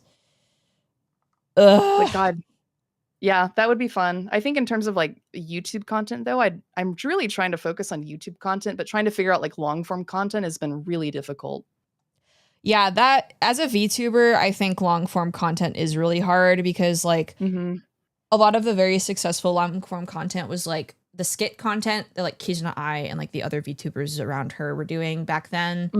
But now a lot of it that I see that is like YouTube only stuff, it's all tutorials and it's all drama content. That's like, oh, see, I don't want any part of drama content. Yeah, exactly. Whatever. Like, I feel like that's the two kinds of content that I see the most from VTubers, like outside of like, you know, stream highlight stuff. But yeah, I have a couple ideas for my own personal stuff, but it's hard to figure out like your own style too. Like, it's a lot of work. Right. I'm definitely like in the throw shit at the wall and see what sticks phase. Like I have a couple of things that are being worked on now. And how long does it have to be? Like it Like really 10 like minutes. yeah, like the ideal length YouTube video, because I've been Googling this recently, is between like 7 and 15 minutes is like the ideal YouTube video, right? Unless you're doing like a YouTube essay. Yeah, long form, like super long videos are starting to become really, really rewarded by the algorithm now. But I think I don't know what I would do. Well, it really depends on like the kind of content you do. I feel like video essays are the big one for that, for sure. I don't know what I would do a video essay on. I have ideas, right? Like I have a whole list of ideas. It's just a matter of just doing them, you know, and I'm personally not a very, like, I'm not a very good gamer. And I personally don't feel like I have a ton of, you know, really great gaming highlights. So it's hard to like justify like gaming highlights on the channel. I also feel like people kind of don't care about. No, unfortunately. Like they care more about your personality, I think, than they do nowadays, at least, than like skill. I think. Also, you're not bad at video games. You're like fine, bro. Like what? I'm like okay, like I'm okay, but like I know like if you're watching someone for like the quality gaming content, it's because they're fucking pog, right? Like that. I've never seen that before. Yeah, I feel like people are kind of desensitized to that now, for sure, though. No, I think, yeah, what Mustache said, I think I've talked about it. Like doing, for me, what interests me is definitely doing similar things to like things talking about like my experience in VTubing or streaming or just life with a mixture of like VTubing and animation, building out my lore and putting it to YouTube because that was so fun. Yeah. And I love storytelling. But again, like we're one man army. Yeah, for sure. So it's a lot of work for, you know, 5 minutes of video. Gotta get you a manager. Gotta get you a manager. I'm good. I have someone who's helping me a little bit with like the YouTube short side of things, and she's been really, really great. But I don't know about the rest of it. I think I can manage okay. I just have to kind of manage my time a bit better. I think the hardest part, like when you get bigger, is like what is the word? Like community management is probably the big one. And also like long-term content planning, at least in my personal opinion, is really hard. I think that's where I'm at right now. I was grateful enough to hit partner last month, which is crazy, right? And Yeah, after- when I- congratulations. thank you. It only took a decade. No, we said What- before we went on, stream, I was saying to Moo, I was like, yeah, it took 10 years, but like how consistent? Like it's just three. It took 3 years of consistency. yeah, you know? exactly. It's not really 10 years. No, I just like to joke. But after hitting partner, it was very much like a SpongeBob freeze frame moment where I'm like, shit, now what? And I started like, okay, so what's like the next goal, And for me, it's definitely like YouTube, and as a form of like creative expression, I think for sure, because I Yeah. love animation, as silly as it may look, but I love No, storytelling it's and animation, awesome. so I think leaning into that would be super fucking cool. Yeah, I think you which do makes have me an want a bear interesting lore video. life, like what Mr. Mustache said, because I agree with that. Because like I think a lot of, again, this is not to talk shit, but a lot of VTubers tend to be either very young or don't go outside. And I think you've lived a normal life before you've done this, so that makes you a lot more interesting. Yeah, 69 years of livelihood. Yeah, exactly. No, we don't start grifting. That's bad. Don't do that. No.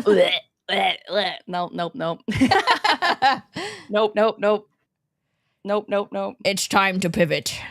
It's time to pivot. Yeah, I'm anything gonna- with like artistic or anything creative. would be so Crypto fun. rug pull. Yeah, I'm gonna start selling utter coin shit. I don't know. NFT Calcoin. time. Boktua coin. Oh my god. Yeah, you gotta start the God, I- Bach to a podcast and then do a rug pull. Every day, I don't remember who's been doing it. Every day, someone's been coming in and using the sound redeem. I think it's Asthate, who is like, "Welcome back to another episode of Boktua," and that shit kills me. I think you were in stream for one of those. Oh god. I was like, "Damn, that'd be fucking hilarious." Maybe you gotta like launch a competitor to Mr. Beast Burger. Holy fuck. Yeah, if we make it, That'd be so fucking funny. Mr. Beast, I think Middle bees. I think you should try to dethrone Mr. Beast. That's your next There's goal. no way. No, good. Mooster Beast. Booster Beast. Mr. Beast is insane. Holy fuck. I think for me, the kind of content I would want to do is actually IRL streaming. Really? Yeah. Wow, that's not what I expected you to say. I would love to do IRL streaming. But like the were- only thing were that there's a braver couple than things me. that would stop me from that. One, the Accidentally- backpack is like yeah. $1 million. It's so expensive. Yeah. 2, stalkers.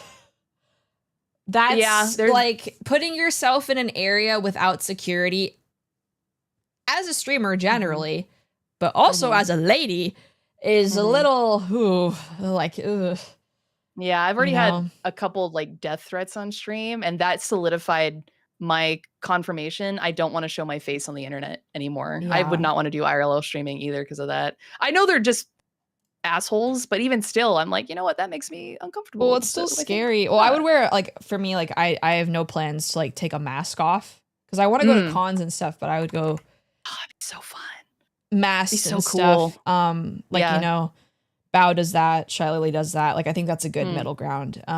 But Yeah. I would love to do IRL streams, but I think it's a little scary to do without security, and that's also about $1 million. So I guess maybe like the solution to that would like if you're doing IRL streams like with support, like if you had friends. yeah, I maybe. think that would be the way you'd have to do it is with other people around you. Yeah. Gosh, I don't even know if I'd want to. I'm so shy. Like I don't even know if I'd want to like guest IRL at a con. I've already lied at once. I was vending at a convention and someone asked me if I was the streamer and I lied and said I was their friend. They didn't recognize your voice? I don't think they were a viewer. I think they were just looking at the booth and what I had and they asked if I was the That's so streamer. funny. That's like big brain stealth. Like you're playing Metal Gear out here. Yeah, I was at a convention 2 years ago, and I was watching the Super Smash Brothers tournament going on, and occasionally they would pan to the audience where I was very clearly in view of the camera because I was sitting right behind the commentators, Mhm. and I was telling chat like, hey, I'm in the audience. Do you know where I am? And watching people try to figure out which one was me. That's funny. That's the closest I think I'll get, I think. But God, yeah, doing IRL content at cons would be really fucking cool though. I love watching content like that, or like when people stream it for sure. Yeah, I really like CDog VA's IRL content. I think it's really fun. They're so fun. Yeah. Super fun. And I like Geary's content too, like the cooking streams. Like I think it would be really Geary's cool to really like funny. go out and like do painting streams. That would be really cool. But the logistics are really hard. Also, I would like to do 3D content too, but obviously expensive. Yeah, it is. God, I'd love to do. I'd also have to like get over. I get motion sick, so like I'd have to really acclimate to the 3D. Like I got my grandfather one year for Christmas a 3D headset, so he could play Pong with his military buddies. That's so cute. In 3D. And I tried it on when I was there and like immediately motion sick like 5 seconds later. Like I'd have to like really get used to it or wear like my little motion sick bands or something.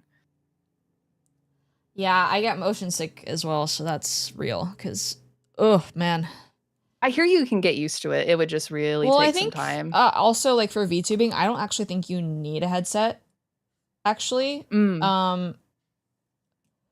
You just need the mocap and like you need like something. I think you put like a thing on your neck and you put the phone in front of your face and that can act as tracking, but I don't actually know. Don't quote me on that. That would be really cool. I'd have to figure that out. God, but then like you'd need like all these cords like to the phone, right? While you're moving around. Well, you need all the cords anyway for the trackers. Oh.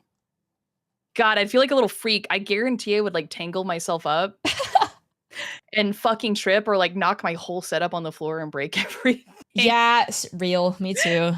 That's kind of where I am as well. God, but it'd be so fun. I'd love to do 3D streams. It'd be so stupid.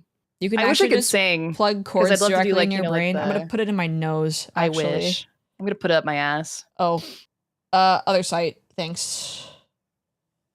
Oh, sorry, my bad. Blue site. Yeah, other site. I love like the corpo like 3D concerts. I wish I could do that shit, but I can't sing for a damn. But God, it would be fun. You can. I think you just need to practice. You'll get there. I do. I don't practice ever except for in the shower. Practicing is what makes you better. I was not very good at singing and I made a lot of improvements over the last 2 years just because I try to sing in the car whenever I'm driving and I've just been able to improve from that.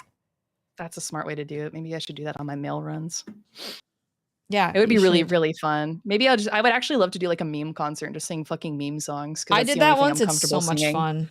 Was that the one where you were singing the Minecraft song? That was a different one. I've done two, I guess. I did one where I did like Ocean Man, September, a bunch of stupid shit. Oh, hey, yeah. And then I did a Minecraft parody concert as well. Fucking love that. That's crazy. You should do Minecraft parodies. It would be so sick. I don't know enough Minecraft parodies though. I wasn't of age.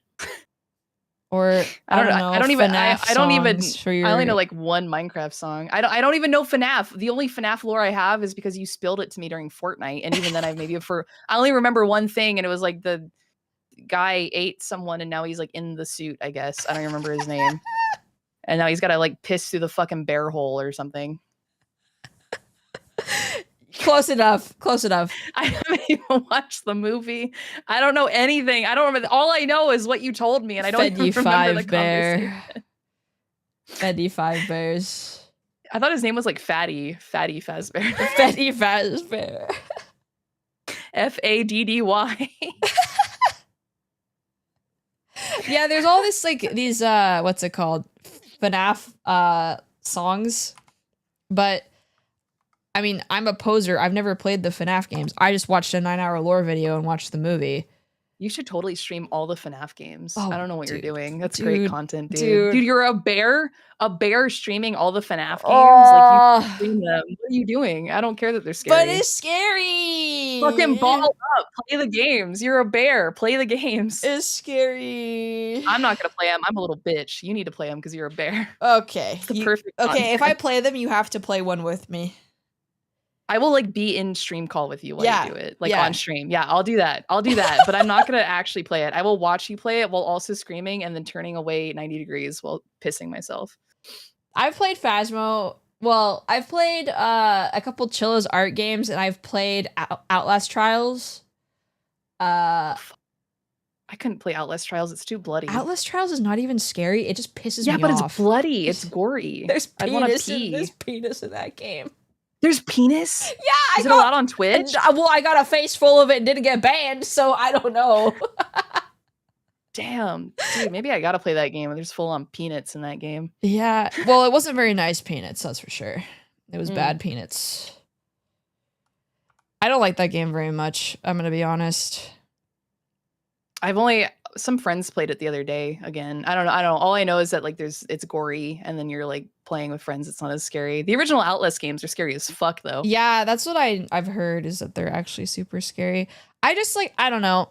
Maybe this is a hot take. I think a lot of horror games are kind of derivative.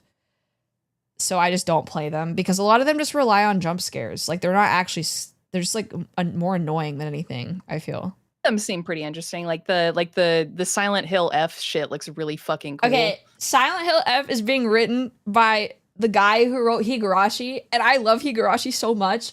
And oh wow, I'm so excited I actually didn't know that. For that to come out because it's gonna be fucked up. I'm so ready. Dude, whatever they've shown of it already looks fucked as shit. I will not play it because I will piss myself, but I will sure as hell watch someone else play it. Yeah, I'm so excited. Great. The designs of it just look crazy as fuck. Yeah, I'm not, when I say horror games, I don't mean like Silent Hill or Resident Evil because they're not just horror, they're also like adventure and narrative as well. I mean like your flavor of the month streamer horror bullshit, you know? Oh yeah, they do. And that's unfortunately the majority of what seems to come out for horror games at least, right? At least nowadays. Yeah. Shit, what's the one like where you're like, I think you mentioned it, maybe not. The ones like where you're like alone in a house and someone's trying to break into your house, or like you're at like a fire lookout and you're alone. I don't know. What were those games that were really popular? Fuck. Oh, Chilla's art games? Yeah, are those it? I haven't played I played the convenience store and I played the coffee shop, I think. Yeah, those ones are really popular. Yeah, they're okay, but like the scary stuff is, this might be blasphemy, I don't know. But I feel like a lot of the scary stuff is just like jump scares. You know, like it's not. I disagree. I think a lot of it's like tension though, because you're like expecting, I guess, you know, a jump scare, but like, and then it doesn't come, so then you're just waiting. Again, but like also like I would rather it be like the actual narrative is scary, which it kind of is, but like I get a little tired of jump scares after a while, I guess. I hate jump scares. I have a weak heart, so I'm like, fuck that, fuck that. Man, I had to play Alien Isolation. Fuck that. Oh, that's scary. Yeah, it's fucking scary. It's very. God. I never want to play it again. I hate scary games, dude. I don't know how people do it. I don't know. People like fucking blast. Phasmo's not even that scary, and people blast through that game, laughing their fucking ass off. Well, Repo is like, well, it's not really scary, but it's scary when you're gonna die and you have like a lot of stuff with you, I guess. Yeah, Alien Isolation is like actually scary. Yeah, well, I mean, you're in fucking space, being hunted by this big fuck you alien, and then also people with guns are also on board, I guess. Yeah. Ugh. I thought, God. Well, actually, I don't even know if Me-Side counts as horror because I really enjoyed it. Actually, I thought the narrative was awesome. I want to play that game as long as there's not like too many jump scares in it. There are some, but they're not that bad. So maybe I could handle it. It's probably a good stream game. You can get it done in one stream. If I could get through like, you know, the little bit of Alien Isolation I did, I could probably get through. There's no shot that game is scarier than Alien Isolation. Alien Isolation is actually really scary. Well, I ulted forward after like 5 hours. It was like it wasn't even jump scared by the alien. Some fucking robot grabbed me by the leg and tried to face full himself on my fucking cooch, and I ulted forward. I was so scared. Yeah, I'm too scared to play Alien Isolation. I think I'd have to be paid money to play that game. Yes, I was part of a subathon reward was I Okay. play the game. So Wait, they're making you play all the scary games. You got Subnautica, you got Alien Isolation, you know. got Phasmo. What the heck? I know. Oh, dog, hello. Yeah, Cooper wants to be part of the party, apparently. Hello, dog. Oh, I've also wanted to play Needy Streamer Overload. Oh, I'm a little late to that party. How many gift subs to play Alien Isolation? Oh, don't. He'll do what he did to me unless you really want to play. He'll do it, but you have to play. I was gonna say 50. Out. That's a lot. That's what I said. Oh no. 50 subs. I'll play it. Man, dude. That's what I fucking said, and I fucking regretted that shit.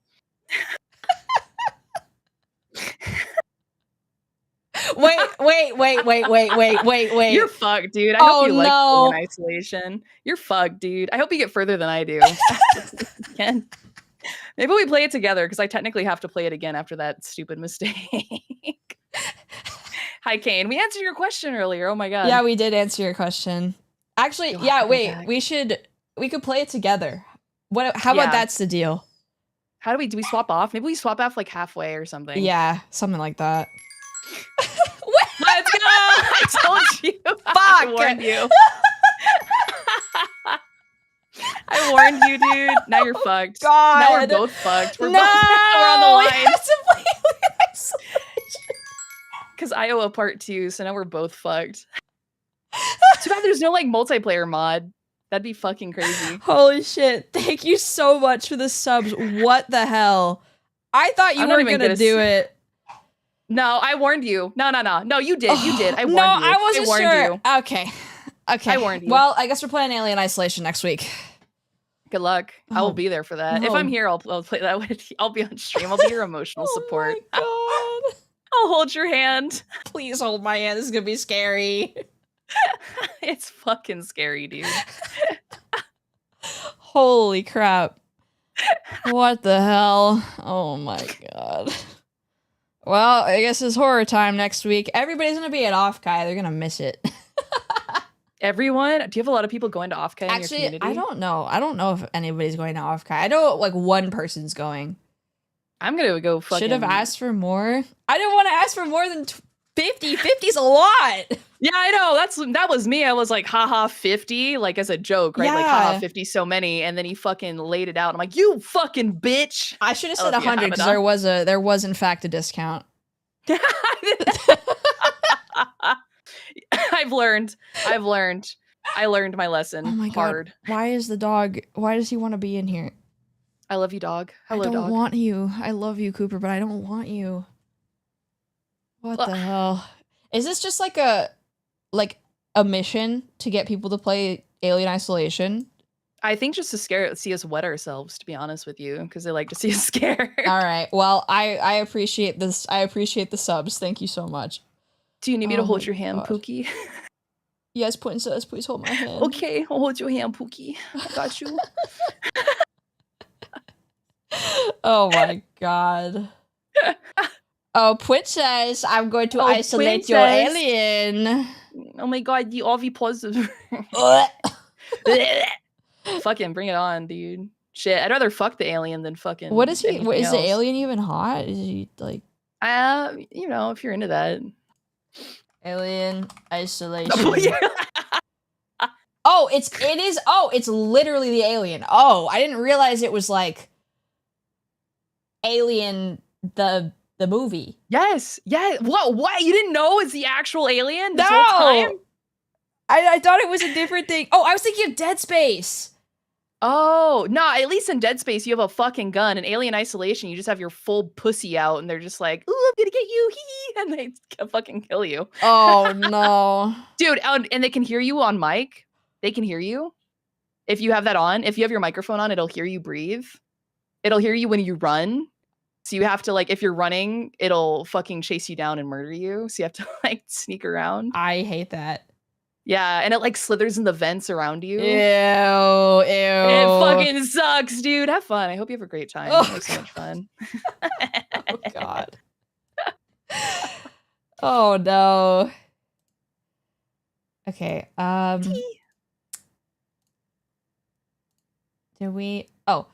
okay.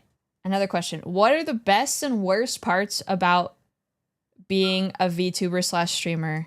Hi, Oh, I Icarus, already thank you know for the immediately. I know immediately, I think. Yeah? I'm gonna go with the worst parts first, because the first thing that comes to mind. Okay. I think for me is I do this full time, right? And I only stream like 3 or 4 nights a week, but it's a lot of busy work outside of that too. Oh, Because absolutely. I'm streaming in the evenings like 4 nights a week, and then I'm doing commissions every hour outside of that. And so I have to pass up on a lot of opportunities and things like with friends, or like, hanging out and playing games during like stream hours, because I gotta work, it's my job. Yep. So I do feel like I pass on a lot of things, to work really hard to make a living. Which is hard. It can be hard sometimes, but I still love what I do, and I wouldn't exchange it for anything. Yeah. And also you can get burnt out really easily. I think I've edged burnout a couple times. Yeah. It's easy to overwork yourself. That's for sure. It is, because I feel like I'm working all the time. Like, even I say that I take the weekends off, but I'm usually with my family, or I'm still working on editing, or trying to catch up on commission work or something, because I got bills that have to be paid. Yep, exactly. That's very The real. best part, I think, is, obviously, like, I get to create and do something that I love every day. I personally don't feel like streaming to me is like a slog. Like, it makes me, maybe sometimes I feel a little anxious going into a stream occasionally for whatever reason, but then after stream, I'm grateful I went live. I'm like, chat makes me feel better. I love my community. It can be if I don't feel like I really want to do a lot that day, maybe we'll do like a cozy, comfy stream, or like a laid back game. Yeah. There's a lot of flexibility in it still. And I still can, like, I had to this last year take a lot of days off stream or otherwise to assist him with getting him to surgery, which required like hours and hours of driving and appointments. And I have that flexibility in streaming and working for myself. So I think that's maybe one of the better parts. Yeah. Is having that. Sorry, I rambled a bit. For sure. I was just going to say the dog will not shut the fuck up. So I'm going to I didn't even hear him. Really quickly, I'm going to use the bathroom, and I'm going to take him up to my grandma, because he's demand barking and he needs to he's a little baby and he needs attention. So. Oh God, are you going to leave me alone with them? Yeah, if that's okay with you. Or if you want to also take a bathroom break too. But nah, I don't got to pee. I'm good. I got a bottle. Yes. All right. Oh. You should tell that. Anyway. I should, yeah. I'll be right back. Be nice to Moo, chat. Yeah, be nice to me or else.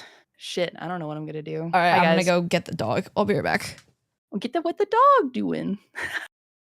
Hey chat, how are we doing? How are you? Go piss girl? No? Fuck, what are you gonna say? Yeah, be nice to me or else I'll bite your ankles. Ow, ow, ow, ow, ow, ow, ow. Top 10 aliens? I don't know. I haven't even seen the Alien movie. I'm too much of a little bitch to watch the Alien movie. I'm too scared. But I have played Alien Isolation, so I got that going for me. I've seen half of the second Alien movie, and that's it. Any aliens? I don't think I could even name 10 aliens. Wait, hold on. Hold up. Wait, yes, I could. Hold up. Yes, I could. Yes, I could. I would say...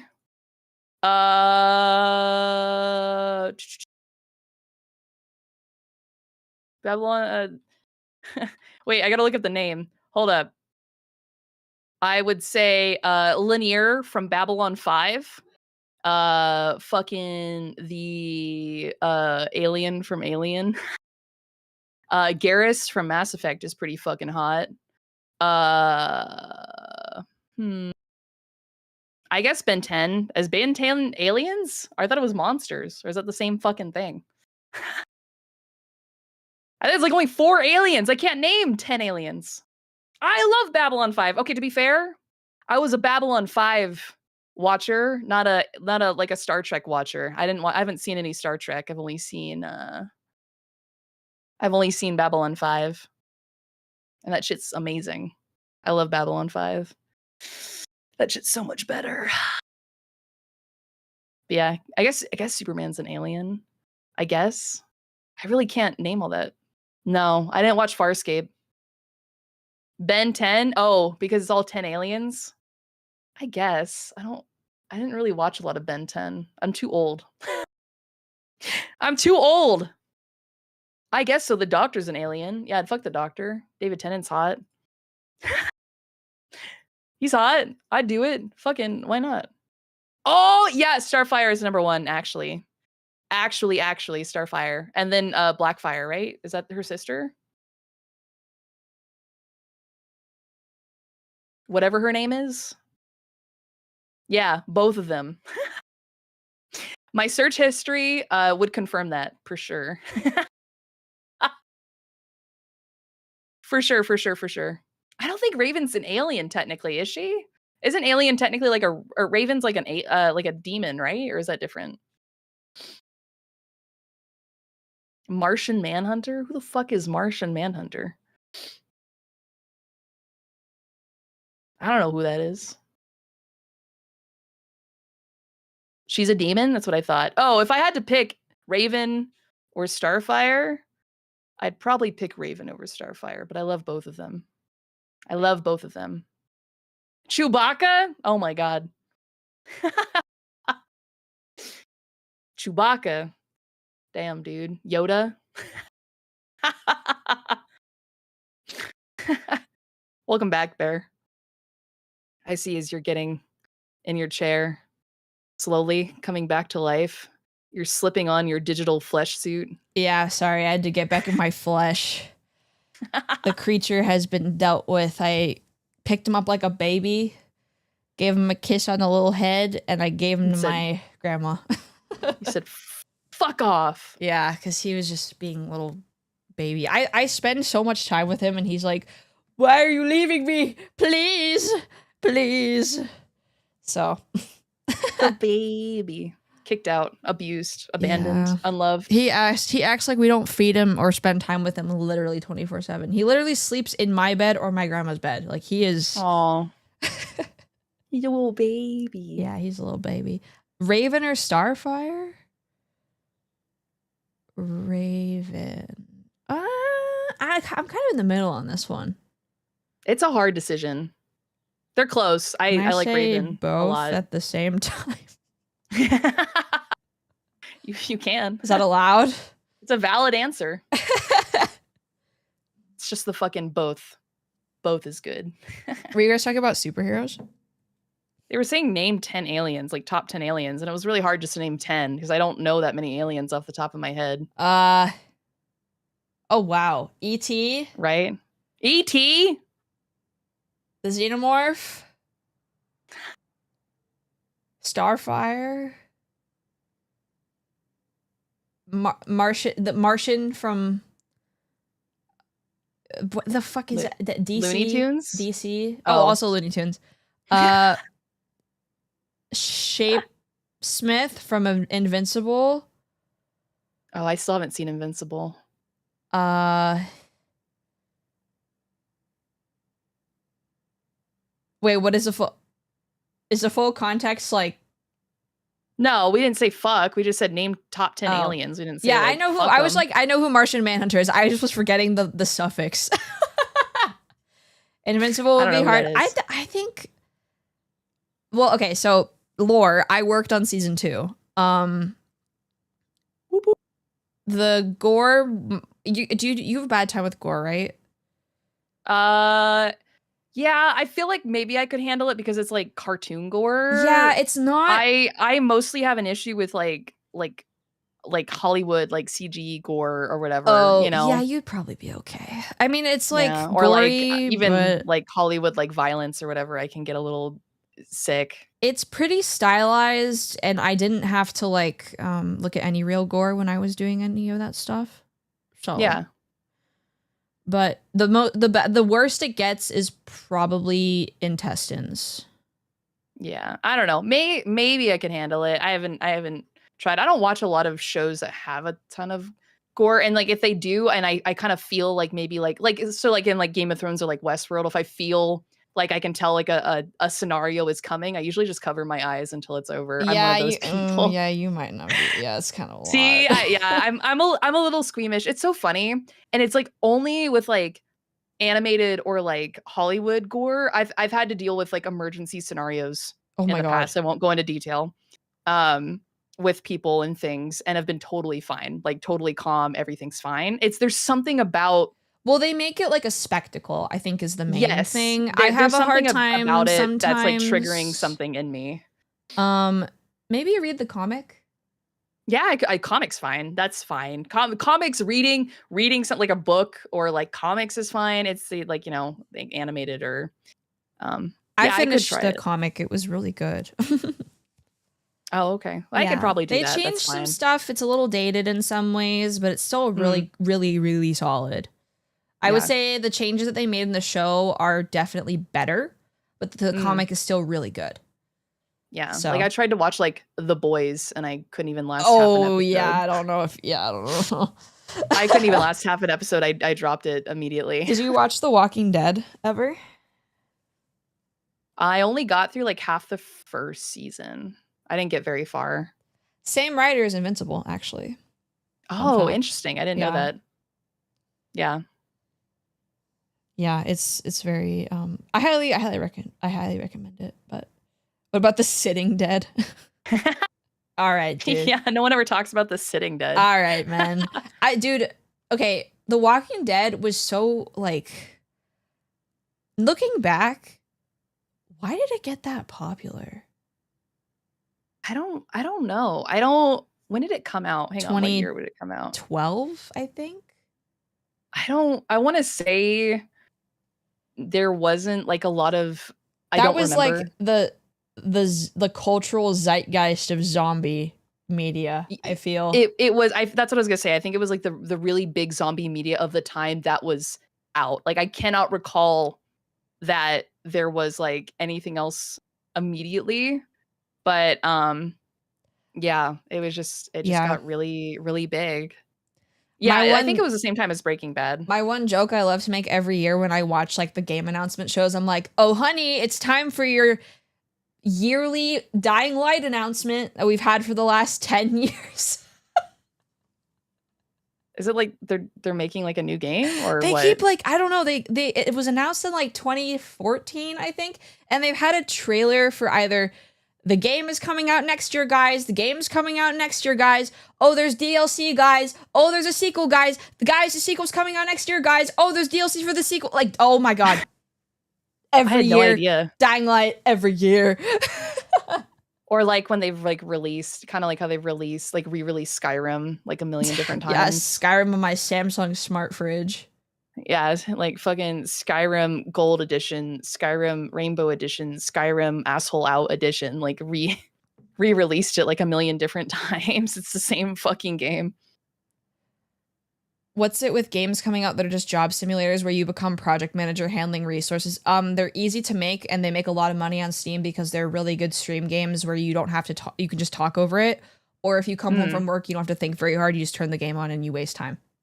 Kind of like the same vein of like cozy games where you're just kind of like doing like the same thing over and over again. That's how I feel about it. People really like with kind of like with Power Washing Simulator. Yeah. But like simulator games, it's not like it's been a recent boom. God, I mean, we've had like fucking Goat Simulator, Farming Simulator since what, 2010 Train or something? Simulator, bitch, motherfucker, what you know? Train Simulator, bitch, watch that train go. That's a thing. It's a video. It's actually so ancient. Forklift Simulator. Just Google Train Simulator bitch on YouTube and it'll show up. Or I guess search, not Google, but YouTube is owned by Google, so. Forklift Simulator. You don't fucking recall the Goat Simulator? That has been around for like 20 years. Yeah, I recall it for sure. Forklift Simulator. I can't personally, I feel like I get bored of like, I can't even do really a lot of cozy games because I get bored so quick. I like put down Animal Crossing after expanding my house one time. I will not share my opinions on cozy games because I will get crucified. But there are quite a few good ones and a lot of really bad ones. That's just what I will say. No, I think that's true. I mean, it takes a lot to make a... And I'm an Animal Crossing fan. Yeah. So. I suck at... They're just not my type of game, which is totally fine. I Well, just don't vibe with them. That for me, it's speaking as a, what's it called? Speaking as somebody who knows about a little bit about game design, it's just, yeah. Is the term friend swap valid? No, because it's just 4-player co-op. Like, shut up, Twitter. What the fuck is friend swap? People were, after Lethal Company came out, they were like, oh, another game that is just friend swap, when they were talking about like repo or like content warning or whatever, which I mean, I get that like there are trends, but like, guys, it's just a co-op game. Yeah. Like that is a type of game that exists. Yeah. Yeah. It's because they're bitter about not having friends. True and real. I couldn't even tell you like what my favorite games are. I think I'm really personally just big on like a really good story is probably my biggest thing. Yeah, that's valid. I like good narratives in games. Obviously, I have an issue when the game is only narrative though. Yeah. I'm just bitter about games not being crossplay in the year of 2025 because I'm a PS5 gamer and most of my friends are PC. I think when it's a game that's like that starts indie, it's fine if it's not crossplay because that's just how it is. But if it's like is Night Rain not cosplay? It's so fucking frustrating. Dude, why is it 3-player only? Why would you do that? It's so weird, dude. It's so stupid. Why would you do that? Yeah. Oh my God. It's giving Nintendo is what it is. Yeah. If you are a AAA studio and you are making a multiplayer only game, I think you should have the option for crossplay in non-competitive modes. Yeah. If it's competitive, it's a whole different story. 2-player is coming, but it should have launched with 2-player. I don't understand why they wouldn't. That's the main problem. Like, what? Yeah. I'm surprised it didn't launch with 2-player actually, because I've seen scenarios where like you'll just run into like duos running the game, and then you just have a random fucking third wheel. Yeah, like I don't know. And yeah, I agree. For me, I think the gameplay has to come first, and then everything else comes second. But yeah, I love narrative in game. There's a lot of things you cannot do outside of a game that I think is unique to, the medium to tell a story. But I'm definitely not the target audience for like The Last of Us, Like, I think the story could be cool. I've never played it, but like the reason why I haven't is like the gameplay is just like cover shooter boring, and like the big draw is the story. So I don't know anything about Last of Us. Yeah, the big draw is the story. I heard the story is good, so I'd probably like it. Actually, no, wait, no. I guess I mostly play a lot of Dark Souls like games, so Souls like, I guess. Yeah, and even then, God, Dark Souls story can be fucking obnoxious, but it's good-ish quotations. Well, I like that it's optional. I think that's interesting. Yeah. It leaves me fucking wanting more though. Yeah, the Elden Ring story is really interesting. It's very interesting, but they do that with like all their titles, in my opinion. Like a lot of them are open-ended, I think purposefully, which in some cases is great. In other cases, I'm like, give me more. I want more context, Interesting. Yeah, I mean, I've seen gameplay of both, and I was like, this looks so boring. Obviously, I haven't played it, so take it with a grain of salt, but like, I'm just using it as an example as like a very obvious like story first game. Right, yeah. Because Naughty Dog is very much like, we make movie games, you know what I mean? Like Uncharted. Yeah. Oh, I have not played those games. You're a treasure hunter or something? You're Nathan Drake, and you're a guy. I don't know. There's a guy staring at me through my window. Wait, really? Oh no, he's looking somewhere else. Okay, great. Okay, He's got, I was his about to be hands on his like, head. oh my god. I forgot my window's open. Whoops. Okay, there was something that I did tell you about that I wanted to touch on because I wanted to ask you, how did you get into anime? My godfather sat me down and we watched Fooly Cooly. I'm pretty sure before that. Anime? Huh? As your first anime? I guess like technically, like if we want to be like technical, my first was like watching like Sailor Moon on like TV. Yeah. But I don't really count that. It was like localized and on TV and like not. Yeah, so it was like Pokemon. You know? Exactly. So my first anime was definitely Fooly Cooly. That's crazy. Yeah. And then I started staying up late and watching like Adult Swim and watching like Inuyasha and whatever else was on, like Yu Yu Hakusho and things like that. And yeah, that's what got me into anime after that. Wow. Yeah, and it's still my top 3 anime. I was not expecting you to say Fooly Cooly. What were you expecting me to say? I'm curious. I don't know, like, you know, Inuyasha, Death Note, Yu Yu Hakusho, Cowboy Bebop. Nah, it was definitely Fooly Cooly. And then I worked around that Ava afterwards. Yeah. No, Ava I actually didn't watch until way later. I think the first time I watched Ava was like 2014, 2015. I also watched Ava 2014. Oh wow, yeah. I think I watched it at a friend's. We had a like a hot pot before a convention, and like she subjected all of us to like all of Evangelion in one day. That is mental terrorism. That is like oh, she knew what she was doing. It's really fun like watching the original Evangelion because I love watching the last 3 episodes when they had run out of budget. Yeah. And so you run into 5 minutes of a slow pan of like an angel slowly going across the screen because they don't have any more money. They are out of fucking money. They ran out of money like months ago. So this is all you get for the final 3 episodes and it's fucking hilarious. I love that shit. God, Ava is really, really good. I need to rewatch it because I think I was a little too young when I watched it for the first time. Did you watch the movies? Yes, yet? I've seen all of the movies. Dude, I sobbed in the last movie. Like, okay, did you like the last movie? I did. Yeah. Okay, because I really liked the last movie, and I felt like people were like, "I hate this. This sucks." I was like, oh, "This is actually good." I loved it. I was a sobbing mess the last bit of the movie, and I was really satisfied with the ending. Yeah. But like, it's the finale of something huge, right? It's the finale of this really big thing. So you're gonna run into people who it's a very like. I don't know what's the word. Divisive, I guess. Very divisive. I mean, like I think the people talking about like ending Attack on Titan. Oh my god, what is ending? Oh, Rent a Girlfriend? No, not even anime related. Like for example, the other day, the creator of The Boys is talking about ending the series. Oh, and apparently really? The Boys has been apparently The Boys has been really successful. I haven't seen it. But The Boys has been really successful.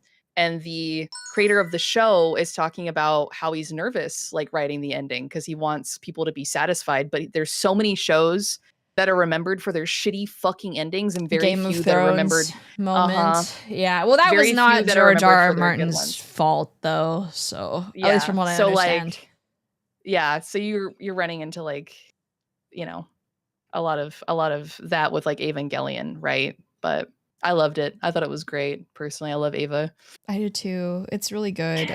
I hated the movies until the last one, actually. Like the rebuild movies. Because I hated Mari.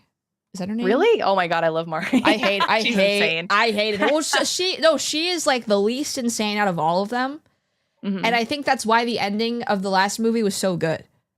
Because the main cast needed somebody who wasn't like horrifically mentally ill and traumatized. Yeah. That was good though. God, I wish I had. I actually went to they had a huge Evangelion expo in Japan that I got to go to. That was at a museum that was just filled with like what 20 or 20 something years of Evangelion stuff. Oh, that's so cool. It was really fucking crazy. That was cool. When I was in Japan, actually, oh, thank you for gifting us another sub. There was a they were promoting the third rebuild. So that was when I was there. It was like June 2013 was when I was in Japan, and they had wow, that was a while ago. Family Mart collab with Ava 2.0 plus 1.0. So that was how I remember when that movie came out. Wow.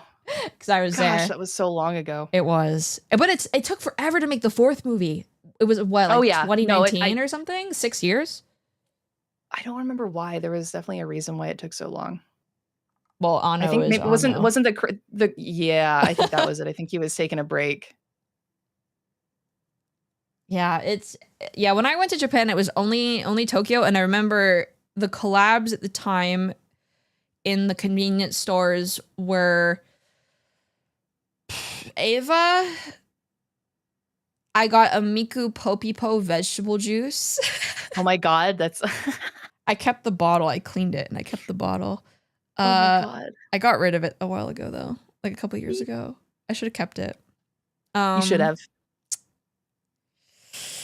There might have been something from Madoka. And this was when Madoka. This was also when SAO first came out. Bro, I wish I was there. I fucking love SAO. I am trash. You do? I do. I'm actually shocked by this. But I love it for what it is. I know it's trash and I eat that shit up. Would you be a part of Kirito's rejected girlfriend squad if you could? No, I fucking hate Kirito. I love everyone else but him. Sinon's my fucking wife. Dude, I love everyone but him. He can suck my balls. That's why the third season was so good, was because he was out of the season for like half of it. He was not in that like first half of the season. I remember when Gun Gale came out. I was like, I don't know, early teens or something, mid-teens. Don't tell me that. Mid-teens. And that was the first time I watched something and I was like, what the fuck are they smoking? It's great. It's so good. I love that shit. It's so stupid. I love it. I love Sword Art Online. The Death Gun plotline is one of the stupidest things I've ever watched in my entire life. It's really silly. The main character for Gun Gale, the blue-haired, like the teal-haired chick with the glasses, Sinon. Yeah. I really like her a lot. I felt like I related with her a lot. And I think that's why I really loved that. She's probably she's like the only character in SAO that actually has any modicum of character writing, I think. Well, I'm trying to remember because it's been so long since I've watched Gun Gale. But yeah, I remember really liking Gun Gale for that character. Like, I didn't give really a big fuck about whatever was going on because Kirito was like, I got lightsabers and I can like fucking deflect bullets with my asshole. And I'm like, I don't care. And also, I look like a woman. The thing that I remember the most from that season actually is when Kirito and Shinon do a duel and he's like, he's about to win. He's like, I don't hit women. And then he like puts her on the floor and I'm like, man. Oh. Oh, I love this stupid fucking show, dude. It's so good. It's so good.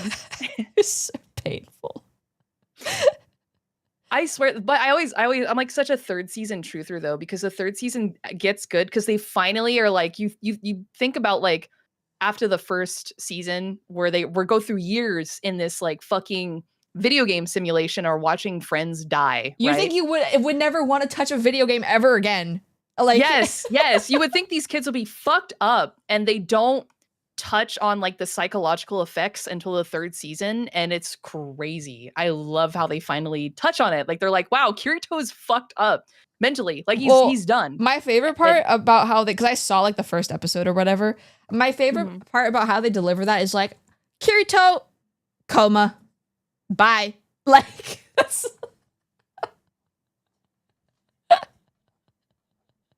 That's how they give it to you. It's so stupid. Oh god, I don't remember Mustache, and it's something fucked up that's also stupid, but I love it. I also feel the same way about ReZero. ReZero is a train wreck that I can't stop watching. Oh, I love ReZero. God, I hated the most recent season though. I haven't watched the new season. I did. They man, they cucked me. They keep doing this with shows. They did it with Dandadan too. They release like the first half and then they make you wait like 3 or 4 months and then they release the second half and they stop like in the middle of some really big thing and they just cuck you so hard. Like they were gripping me by the balls and they're like, "All right, I will release your ball sack in 3 months." I hate it. They did it with ReZero too and it was a shitty fucking season. But I still watch it. Yeah, ReZero is like the anime version of the Kardashians for me. It's awful, but I can't stop watching it because it's so entertaining. That was a Domestic Girlfriend for me. Oh, dude. Oh my god. I watched that and I was like, this is the best 4 out of 10 I've ever seen in my life. It's the weirdest fucking show I've ever seen. That was actually like watching a trash pile burning. I wanna read the manga because I apparently it's worse. It's worse. Like it gets worse. It's worse. It gets so much worse. The ending is so bad. I want you to watch. I want you to read it so I can hear your reaction.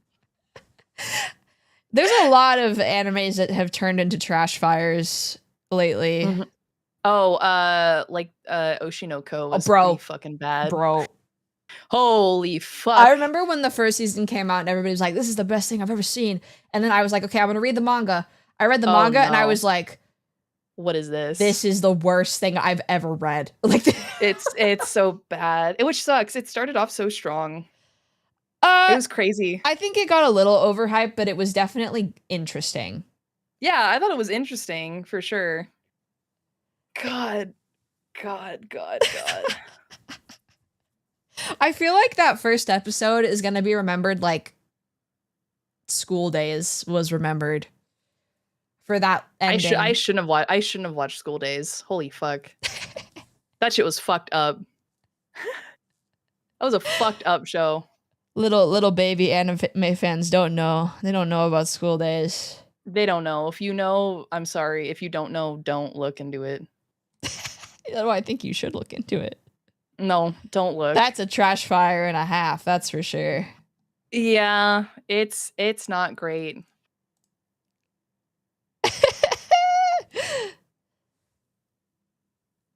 And I have trash taste. That's okay. That's allowed. At least I'm honest about it. What is your favorite anime of all time? I don't think I could tell you, to be honest. Like I don't think I have like a hardcore number one. Can you give me like a couple? Fully Coolly. I really like Free Ren. I really like Free Ren. I think it's really cool and great. I love that what it touches on. I still haven't read it or watched it yet because it came out when I was really busy and I just haven't gotten around to it yet. I think Chat could confirm. I think I was crying like every other episode. First of all, I love like fantasy anime. And then I just love the story what it between her on. and Himmel, I think his name is from what I understand, seems really compelling and really sad. It's extremely sad, but I really like it, and you should read it too because I've been reading it as well. But I think top tier would be Fully Coolly. Thank you for the 100 biddies. I will watch it. I just haven't gotten around to it yet. I've been too busy. I'm trying to think of like what another top 3 would be. It's really hard. I don't know. It can't be a movie, right? It had to be like an anime. You can say a movie if you want. Probably Princess Mononoke. I think I've watched so because I've seen it like multiple. I've seen it multiple times in theaters. So good. I've been to like the Ghibli exhibition where they have like the backgrounds on display, and it is so fucking crazy to me that the backgrounds we see in Princess Mononoke are printed on like an 8 by like 11 piece of paper. They're so small. It's so they're cool. so insanely small. It is so, and then they're like, I feel like they learned because they're like, well, that's pretty small. And then you pan over to like the next panel over, and it's like the Spirited Away backgrounds are like multiple poster sizes large, painted. God, it's so pretty. But I'd say maybe those are top 3. I could probably, if I like listed them. What are yours? I don't have like an order. So Higurashi is like a technical one, not the anime, but the visual novel. So, but it also has an anime, so like I'm kind of inclined to say that it just is in there. Kill la Kill. Kill la Kill. Love Kill la Kill. Dungeon Meshi.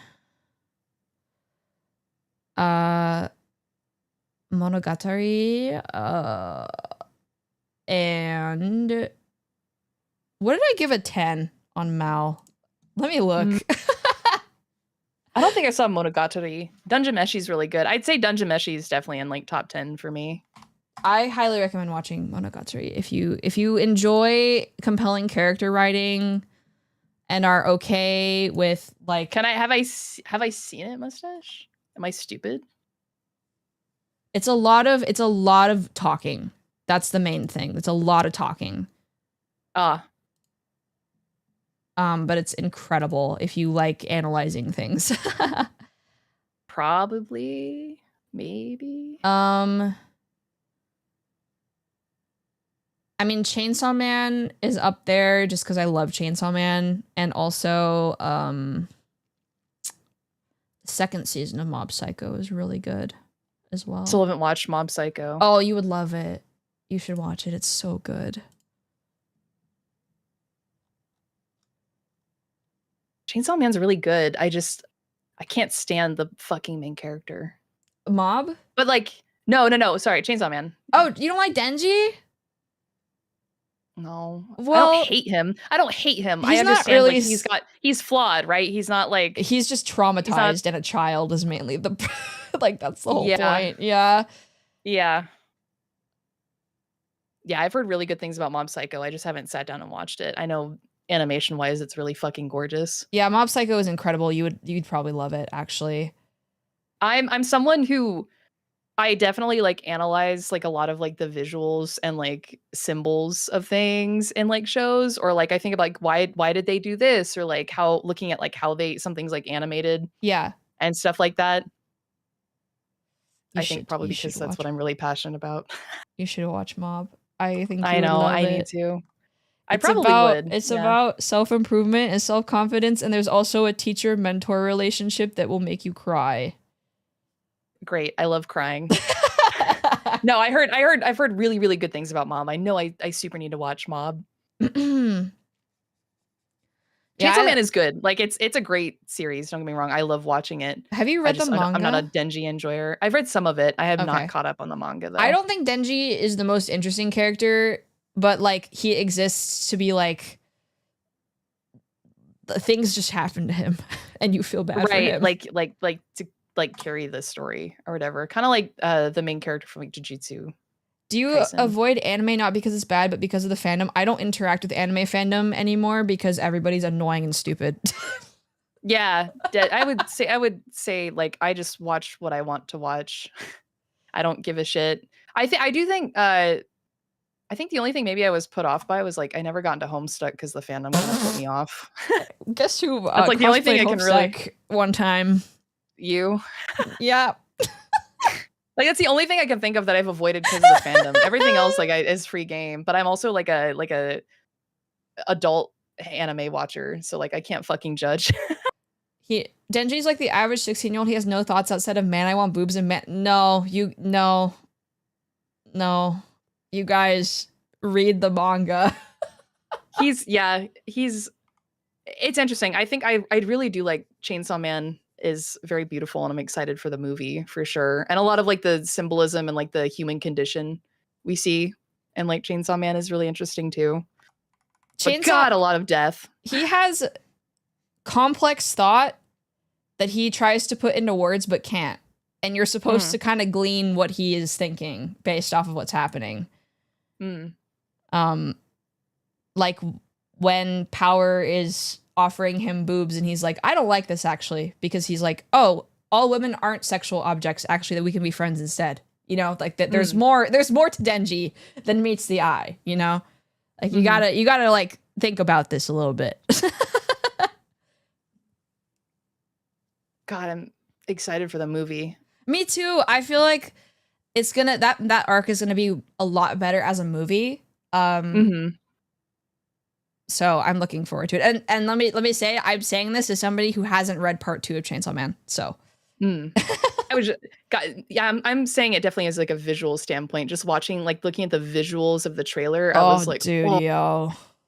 because like I know some of the animators that worked on like, you know, the show, and I love seeing like the breakdown of the cuts in some of those are just so I fucking mean, the insane to me. artists who like work at Holy or work with Mappa are just like they're just top cracked. tier. They're so good. God, it's crazy. Like, Oh, what- I guess I was gonna say, what are they feeding them? But like, they gotta pay them more Nothing. money. Yeah, that's exactly what I was gonna say. Sorry. They're feeding them nothing. Yeah, I mean, Jujutsu Kaisen 0 is probably like one of the most impressive projects I've seen come out of that studio too. Like, it looks so incredible. Mm. Have you seen that movie? Sorry, which? Jujutsu Kaisen 0? Yes, I actually saw it in theaters when it came I out. did That was really too. fun. It was so good. It was really fun. It was really fun seeing that with a theater full of like anime fans, you know? So I was crying and so were other people. That was really cool. It really sucks that the most recent season had some issues. Yeah, I read the manga. The story is not it. It sucks because it started off so strong and then everything falls apart after a while. Yeah. No, I agree. I think it starts off like really, really strong and then yeah, but that's okay. It's okay. I don't want to Yeah. spoil the ending for people, obviously. I just like read it and I was like, huh. It's still an enjoyable show to watch. It was really cool. I mean, the fights are like the people who work on the fight choreography are fucking insane. So like it's just worth it to watch even for the fights. So I bought at Kino Kanuya, the bookstore. I have like 2 full fucking books of just the storyboards from the show. So sick. Oh, they're so nice. I love looking at this shit. Yeah, the directors who work on that show and also Zero are just incredible. They're so good at what they do. They're super good. Yeah. I love seeing anime in theaters. I was so sad I missed Princess Mononoke in IMAX. They'll bring it back. That's the second time I've seen it in theaters. Yeah, I remember going to see the Love Live movie in theaters. That's crazy. I'm really happy that like it's become more popular here because like they definitely did not used to show like anime movies in the theaters as often. No, not at all. I did get to see Spirited Away when it came out in theaters, which is crazy that I got to. But like it was in San Francisco, so like it has like a I feel like back then it was like only in major cities and in some like fuck ass theater that nobody goes to. Where it would be very very rare, and now it's like God, like when The Boy and the Heron came out, like it was like released like nationwide. Dude, that movie like, was so good. I love that movie. I like it. It's not my favorite, but it's I like it. It's not my favorite Ghibli movie, but I like the narrative because it's like, if you know the lore behind Miyazaki and his son, it's such an interesting movie. And it also made me cry. Me too. It's so good. Yeah. I think I went to the opening for Wind Rises too with my uncle down in Los Angeles. That was really cool. Oh, and I've seen that movie too.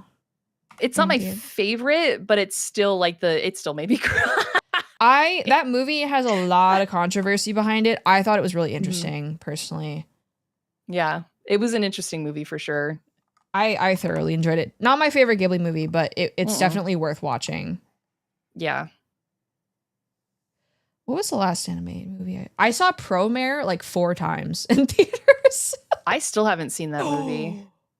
You would love it. You would love. We were just talking about that the other day. The last movie we watched in Discord was the Digimon movie. Before that, we watched the Summer Wars movie, which was pretty fun. I'd never seen that before either. I also haven't seen Summer Wars. Oh, you would love that movie. It was amazing. I've only heard good things. I just have never like gotten around to seeing it for some reason. Yeah, me neither. I don't know why. I'd been meaning to. I just hadn't until recently. Yeah. But yeah, I heard a lot of my friends also went to theaters multiple times to see Promare. Yeah, you would love Promare. I highly recommend it for your next Discord movie night. It's a good Discord movie for sure. What was the last? Was it Promare? I think Boy and the Heron was the last one I saw in theaters. I know people are kind of like, oh, Demon Slayer's mid, but I'll probably go watch that. I'm gonna go watch it. I like Demon Slayer. It's not my favorite. It's very much like a what's like the type of shonen anime. Yeah, I'm not like the biggest shonen person. but I enjoy Demon Slayer. It's not my top 10, but it's good. So I will definitely go see that in theaters. I watch it with Even just for the Mama Bear, visuals. so I'm gonna go. I'm gonna make her Aw, come that's with so me. I wish I could get my mom to watch anime. She won't. Mama Bear She likes JoJo, and she likes Demon Slayer. So I will be waiting for Mama Bear to go see that movie. That would be so fun. We haven't finished Stone Ocean yet, though. But I'm excited for Steel Ball Run. I don't know how the hell they're gonna pull that off, but we're gonna see. I don't know a JoJo's. All you need to know is, and I'm sure you already know this, but for chat, horses are probably one of the most expensive things to animate. That entire season is about horses. Jesus. So I actually know that because I have family who worked on like Spirit, like the Stallion of the Cimarron. Wait, that's so cool. That shit was awful. All those fucking 2D animated fucking horses, dude. Well, yeah, and you have to like hire specialists. Like there are horse animation specialists. I'm not kidding. Like yeah, that movie was probably a lot of money. Yeah. And it did not make a lot of money. People love that movie though. Oh yeah. I just watched it like last year with a friend and I hadn't seen it like since it came out. That was fun. Straight up do not remember that. I've seen it. I just don't remember. It's a pretty movie. It's got a banger soundtrack too, because it's a what's his nuts? Isn't it like some dawn? It's a new day. Fuck, what's his name? He did Tarzan too, Oh, right? Phil Collins. No. It's not Phil Collins, right? No. It's fuck. Hang on, I gotta find it. No. Bryan Adams, I think. Oh. Yeah. I think he's like a fucking dude. I don't know. He's a guy who makes He's things. a guy. Bryan Adams. What was Yeah, did you Bryan have like a Adams. movie that you were obsessed with as a kid that you would like watch over and over again? I'm really trying to think. It's a really hard one. I still have all of my VHS tapes, by the way. All That's of them. awesome. I haven't gotten rid of one. What is the movie I would just watch over and over and over again? I watched a lot of Sailor Moon S. I think Hell that's the one yeah. with like the dream thing, like the little like fairies and the dream. I don't remember what it was about. I didn't watch Sailor Moon actually, so Mm. mine God, I is don't know. really random. What is it? Pokemon the movie 3 with Entei. I love that movie. I do too. It's so weird. I think I really like that one because I don't know. Never mind. I'm gonna skip it. Are we gonna say it was a Entei's really hot? sad. No, I'm not gonna say Entei's.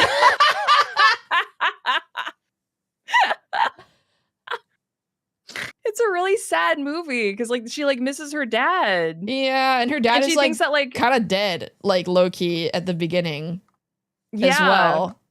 I guess I think he comes back, doesn't he? Yeah, he gets like rezzed at the end, but like Which is so crazy. But yeah, he was like kind of dead, I guess, or like in the void. yeah, I was like obsessed with that movie for some reason. I don't know why. But there's a version of the Pokemon Johto opening in that movie, and it is a banger. I don't know why, but it is so good. I don't remember which one. Everybody wants to be a master. Oh yeah, that's a good one. That's a good one. Everyone wants to show their skill. Everyone wants to get there faster, make their way to the top of the hill. Each time you try, whatever. I don't remember the rest of it. One more something step like up the ladder. It's a whole new world. Yeah. I stopped paying attention to Pokemon after that point. Johto was kind of, for me, like after Johto, I kind of started forgetting.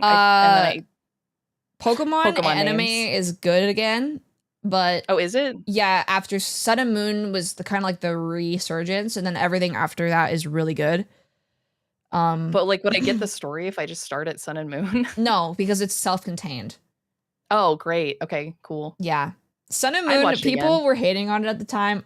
I love the art style so much, and you'd love the animation because they I make probably would. everybody like super bouncy and round, and it lends itself to really awesome like animated sequences. So I love it. I love the Sun and Moon anime. I haven't finished a Pokemon game since Black and White. That's okay. You're not I missing own out all on of anything. them. I own all of them. I think in all the ones after that, I literally get a few gyms in and then I put it down. I love Pokemon so much. It's the reason why I started drawing. It's the reason why I love video games. Everything after Gen 5 is not worth playing. You know, I'm the same, actually. I started, like, really getting into art because of Pokemon. And I know Hoy's in chat. We would literally stay up until, like, 2 or 3 in the morning drawing on a website called iScribble. Oh. And they're like they're like those little message picto boards where you can like draw with other people. And we would stay up until like the wee hours of the morning drawing with strangers on the internet. And there'd be like a screen and they would split it up. There's like a sign up list and then 2 artists on either side. And then there'd be a judge who would pick a Pokemon and you would speed draw that Pokemon against the other artist. And then the chat would vote on their favorite. And then the winner would get to stay. And then the next person in line would face the winner. And then you repeat the process.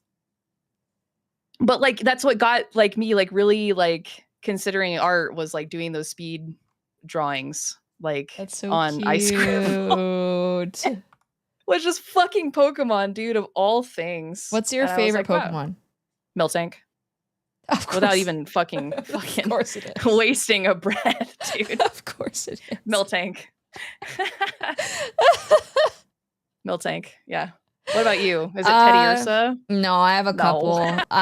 It's a tie between like Togekiss, Politoed, Gengar, and Clefable, I would say. I love Politoed. Dude. I also really love Empoleon and Piplup and all that. Yeah, chat, tell us your favorite Pokemon. Yeah, I want to know everyone's favorite Pokemon. Oh, Sandshrews a really cute Pokemon. Oh, I also really like Shaman a lot as well. Shaman's really cute.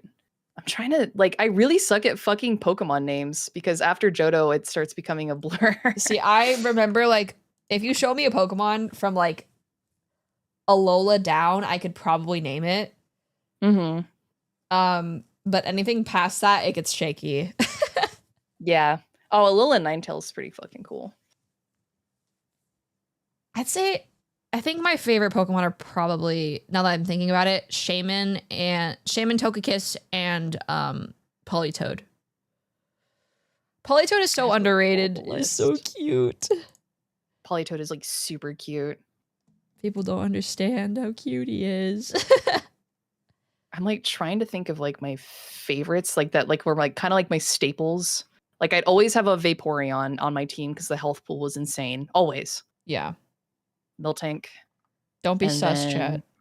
It's not sus. Like I for shit would have it. I'd always have. I love Ponyta. Oh, I love Slowpoke too. Slowpoke's really cute. I love him. He's definitely on my list too. I've always loved Dugong as well. Fuck ass seal. I know. I fucking love this stupid fucking seal, dude.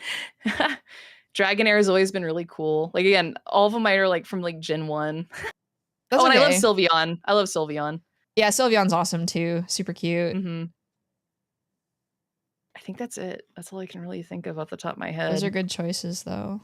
Oh, I love Ralts. I think Ralts is always really cute. They're so small too. Yeah.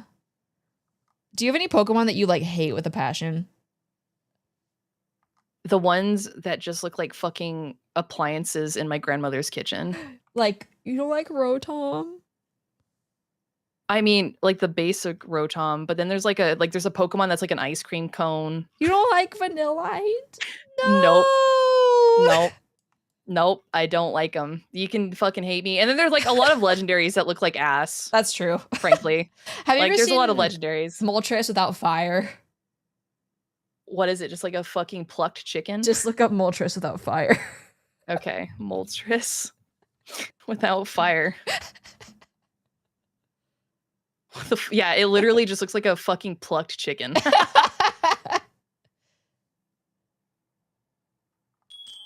I'm Trubbish. I'm trash. We like Trubbish. Bugs, thank you for the raid. Welcome in. Hello. Hello. I'm with Moo. We're doing another episode of Bewitching Banter. I hope you had a good stream. Bear's drawing my titties. I am drawing your titties right now. Also, how you feeling? Good. Yap-wise. How are you feeling? I'm chilling. Mm-hmm. Was there another question you want to answer? Oh, yeah, there was a question about rigging, actually. Oh God, I don't know how I'm going to answer that, but I'll try. Because I can't answer this because I don't. Because I'm still mediocre, but I don't rig models. I've rigged 4. Are there any particular styles when it comes to rigging VTubers? If so, what are the similarities and differences between them, if any? It's a really interesting question. I've never thought about like rigging style. Have you? Yeah. Well, the question made me think about it, and I was like, there are definitely styles that are more bouncy than other styles for sure. But that's really what comes to mind first. Yeah. I don't know. That's a really good point because like I don't even know like what style of rigging I would consider myself, you know, or like what my rig artist did on mine. It is bouncy and like flowy, you know, because I can like really move around like a lot. I can't really. I can't move like you can. I can go this far. Yeah. I don't know. I never really think of like rig styles other than like each person who rigs a model does it in a different way because there are so many different moving parts of like a model and like no one is sharing a lot of people aren't like it's not like when you're rigging in live 2D it is not like there is a set physic number that correlates to each thing. You have to make them yourself. You have to do the math unless you get it from another rig artist or watch a YouTube tutorial and then the physics would match exactly. And even then, every rig is going to different based on the artist because they are moving each part differently with that physic number. So I don't know. It's a really interesting question. The thing that is interesting to me about rigging as somebody who doesn't really know much about it is because I do 3D art, right? Yeah. And I know for instance, there are like nodes and stuff. And right? They're like, and like each motion is like stored in its own thing, I think, from what I understand. Kind of, yeah. But like when you, for instance, when you see like a really complicated model, like the whole thing is just covered in like points. Yes. And I like think about this and I'm like, okay, so every person who works in Live 2D does it differently. We're getting to the point where like there's no consistent like or like what is the right way to phrase this? There's not like a quote unquote industry standard way to optimize models. Correct. Yeah. They're kind of like the program is actually kind of doing it. Like they're introducing tools that allow you to like kind of like take kind of like in 3D, like you can like take a skeleton, like a pre-built skeleton and lay it over artwork and then take the layers and assign it to these different things and actually start with like a pre-built in the program, but it's still very complicated. And then like what's interesting about rigging is that like the rigging is also very dependent on like the artist splitting that they did on the model. Yes. So like if the artist who like drew the model, illustrated the model, didn't split it properly, you're not going to get as much movement because you can only do so much to make it, and it might look kind of flat. Like the person who's animating it can only do so much if like a lot of layers are flattened together. So like there's so many like different parts. What someone said in chat, like I can totally recognize like a Kevin rig because they definitely like rig a lot of their models the same way, but that's because a rig artist will like save their physics presets. So each rig artist will have their own presets they preload when they start working on a commission. And so like Kevin has his own presets and that's why a lot of the models look the same. Yeah. So everyone draws differently. Rigging need to adapt to the artist is part of the skill. True. What I meant about that was like the techniques being used could be trimmed down into less things that need to be processed by your computer is kind of what I was meant by that, because I have friends who have models that are too large for collab rooms because they're so complicated. And there's even just a skill in being able to optimize models that are that large. And that comes with like knowing, so you have like artists who are like illustrating models and they might be working on like a file that is huge. And that's normally where the issue comes from, is the base file, the Photoshop file that the model's illustrated on is ginormous. And most of the time the rig artists will like try to scale it down, but then you start losing quality, excuse me. Yeah. And then what happens after is that when you export the model from Live 2D, you have a huge texture atlas, which is essentially like the skin and bones and all the colors you see. And the larger that texture atlas, the chunkier the model is going to be. So if a model has a lot of parts and a lot of details and a lot of moving things, and it's going to overwhelm it. But a experienced rig artist might be able to like narrow it down a little bit or make the texture atlas smaller. But the smaller you make it, the less you're able to zoom in and the less crisp the model's going to look on the screen. So you start running into issues. Yeah. It's really interesting though. But I definitely think like, like rigging style is like kind of like the same as like art style. Like every rig artist is going to have like a distinct style because they're using the same, most of the time, the same like physics numbers to start out on like every model. Yeah, exactly. Yeah, it's really interesting because I when I was getting this model rigged, I didn't really know how to articulate what I wanted. And there are things I would have, I mean, my artist is incredible. I would work with them again for sure. There are things now that I'm looking back, I'm like, I should have asked for this. Like, you know, but now I can, but it's really hard to like when you're first starting out, it's so hard to ask for things. Oh my God, I still struggle with it. Well, not even just with like confidence stuff, but like even just articulating like, hey, I want to be able to do this, and knowing what's possible in Live 2D as well. Like whenever I see, this is not me being a hater, but it's kind of me being a hater. Whenever I see stuff like the walk trend or like the lean or the new Moko P rig thing. Oh God, I would never. Yeah. I see that shit and I'm like, yo, at what point should you just get a 3D model? Like straight up, like if you want 3D functionality, just get a 3D model. Like, oh God, yeah, I know. A lot of rig artists, myself included, would be like, I would not rig that you'd get a 3D model. Like it can't look as good. So why even bother? Yeah, exactly. Getting like rigged arms. Another big thing I tell a lot of people when they're trying to like invest in like their first model is like, keep in mind when you're streaming, 95% of the time you are chest up. So when you're thinking about getting all these extra toggles and other things, you will likely not use them. They might be great for making like content like outside of streaming, but like the walk toggle, like how many times have you seen a streamer outside of their debut use the walk toggle? Never. Ever. Like I even have toggles like I very rarely use. Like I have two that I just never touch. And it's like, well, I always just sometimes, I'm gonna be honest, I forget to use my expression toggle sometimes. I try to remember, but usually if I'm in a game, it's hard to remember. But they are on the other side of that, they are really good for like content creation though. Yeah. Rome, thank you for the raid. Welcome. Hello, Rome. Thank you. I hope you had a good stream. I'm doing an episode of Bewitching Banter with Moo here while I'm drawing. Hello. I'm drawing them. I hope you had a good stream. They look so good so far. You're so fast. Thank you. So fast. But yeah, I think it's the whole like thought of what's it called? VTuber model production is like a very professional sort of, it's a professional ecosystem, but it's all made of freelancers and there's a lot of money in it and there's no industry standard. Nope. And I find that very interesting. It's also really scary because you run into people like me and also so many VTubers who get scammed.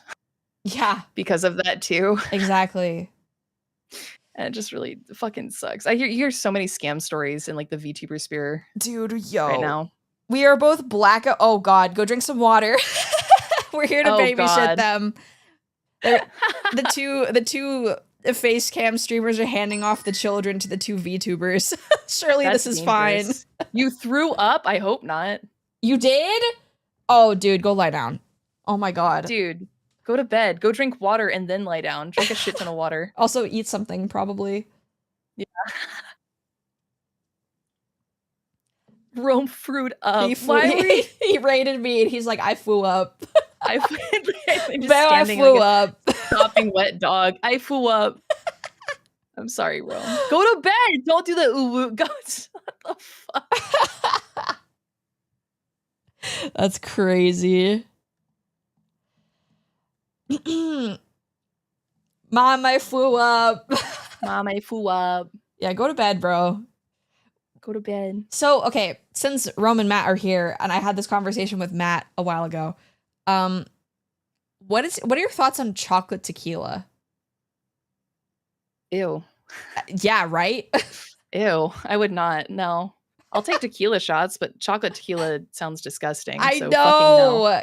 One time I was playing something with Matt and Rome, and Matt had chocolate tequila, and we were like, brother, this sounds disgusting. Yeah, that sounds nasty, dude. Holy fuck. Dude. Like, I could, like, fruity, sure, but, like, chocolate? Chocolate? What chocolate! The fuck? I guess. Ugh. Oh, that sounds nasty. Yeah. Sorry, dude. Oh, yeah, we were playing Minecraft. I do remember. Oh my god, Minecraft. Minecraft. I suck at Minecraft, dude. When I can't even build a simple fucking house. We go play Minecraft. Yeah, no, you have to play Alien Isolation. Oh, I want to play Minecraft. Oh, wow. Can I play Freddy instead of Alien Isolation? Can I play Freddy? Yeah, now you're gonna walk it back. You're like, can I play Freddy? I want to play Freddy. I want to play Fatty Fazbear. Bye, Rome. Take care of yourself. Love you, bro. Bye.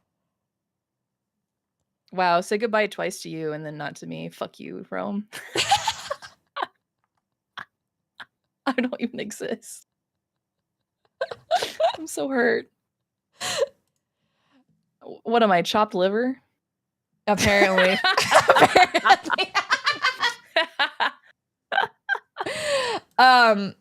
Okay, bye, Rome. We have another question, but I feel like it's kind of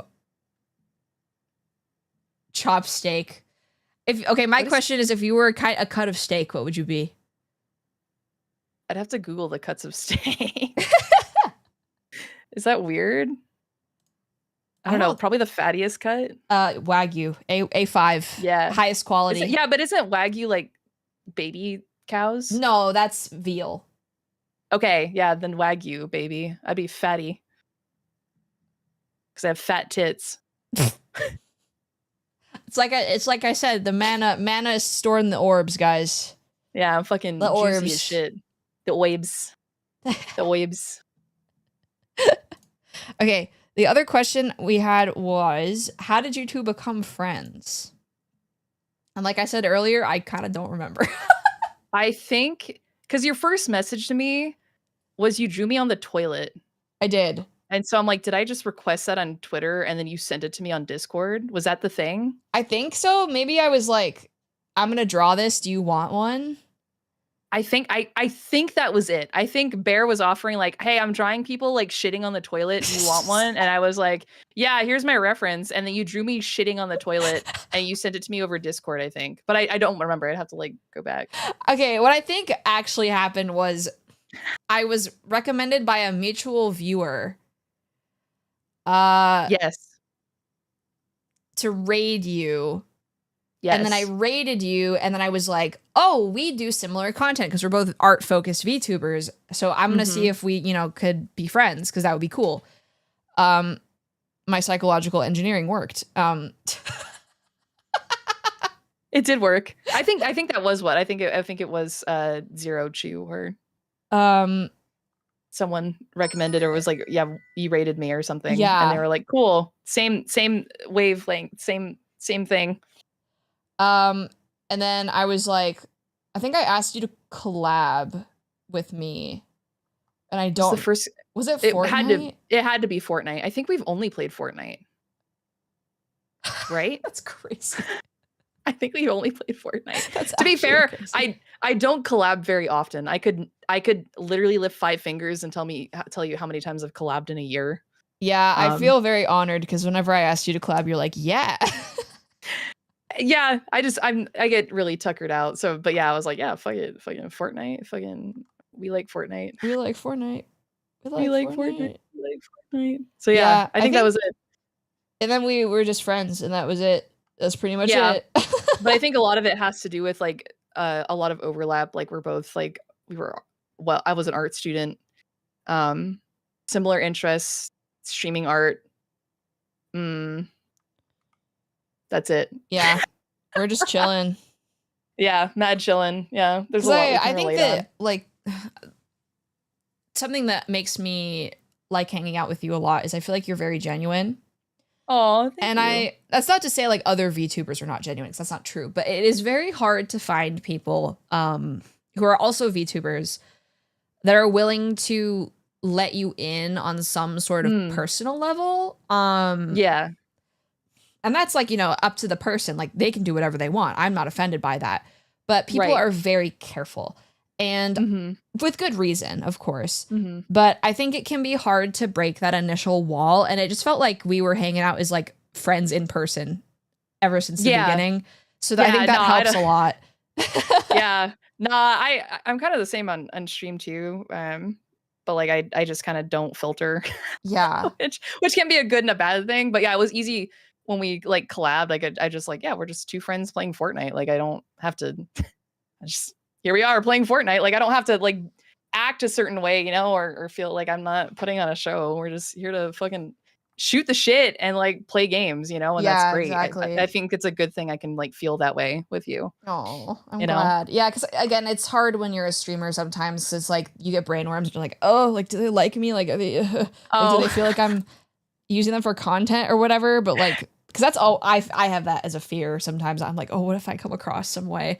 But like, that's so interesting. I've never like had that fear before. Really? I think about it all the time. No. I'm like, no, never. I think it's when I ask people who I'm not super familiar with. That makes sense. Yeah. I mean, it's nerve-wracking. I can't think of if I don't think I've ever, oh my God. How many years have I been VTubing? I don't think I've ever asked anyone for a collab. Ever. Sorry, I was blowing my nose. You're fine. I think that makes sense that I wouldn't maybe have that fear. I've like never asked. Yeah, I try to be really social, and I get brainworms about it sometimes. No, it makes sense. I get anxious about all sorts of things. Or like if someone hasn't messaged me in a while, I'm like, oh, did I do something wrong? Yeah. You know? Or like if I get messages like K, I'm like, oh, they hate me. Fuck. Dude, I never say K for that exact reason. I feel like it's evil. Just the letter K, and I'm like, oh God, they hate me. Evil response. Oh fuck. They hate me. They don't like me. Yo, fuckers. No, don't say K. It's gonna give me anxiety. Stop that. Oh God. Oh, evil. It is evil. Is that why Brambles hates when I say K? Probably. Yes. Yeah, I'm like, oh, they hate me. They're mad at me or something. It was not only the dumpy emote, Rain. I sent you a music video along with the dumpy emote. Thank you very much. There was context for said dumpy emote. Oh my God, the dumper. I don't know how that emote hasn't been taken down. Dude, I think about that all the time with that emote. I'm like, I've seen so many dumpy emotes get taken down and the account's like emote restricted, and then Bear's out here just like, I'm gonna throw this thing so fucking far back, watch it stretch to Mars. And I'm like, holy fuck. It's the true dumpy emote. This is like the magnum opus of dumpy emotes. That's why it's safe. Even when like you like get a future like model update, like you can never change that emote. Like you have to leave it the same. I'll just go back to the same artist and be like, can you update this? I've definitely done that. I was like, it's perfect the way it is. Can you just add these two little hair clips and call it a day? Yeah. Please. RIP other booty emotes. I mean, sometimes I see emotes like that credit card in the booba emote. I'm like, how the fuck is that still up? I think a lot of it has to do with the name too. I do too, but it's called dumpy and they don't. I know. And so many dumpies get taken down, right? Like, yeah. Holy fuck. You're still going. Actually, my dad works at Twitch, obviously. Oh. No, he doesn't. Okay. He does not. No. I passed by the Twitch office the other day. I should just walked in, act like I own the place. Hey, I'm partnered. Let me in. Yeah.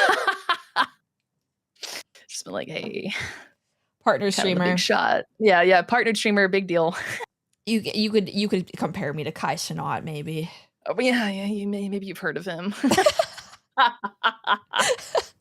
am like the Mr. Beast of Twitch.tv. Mooster Beast. Mr. Beast.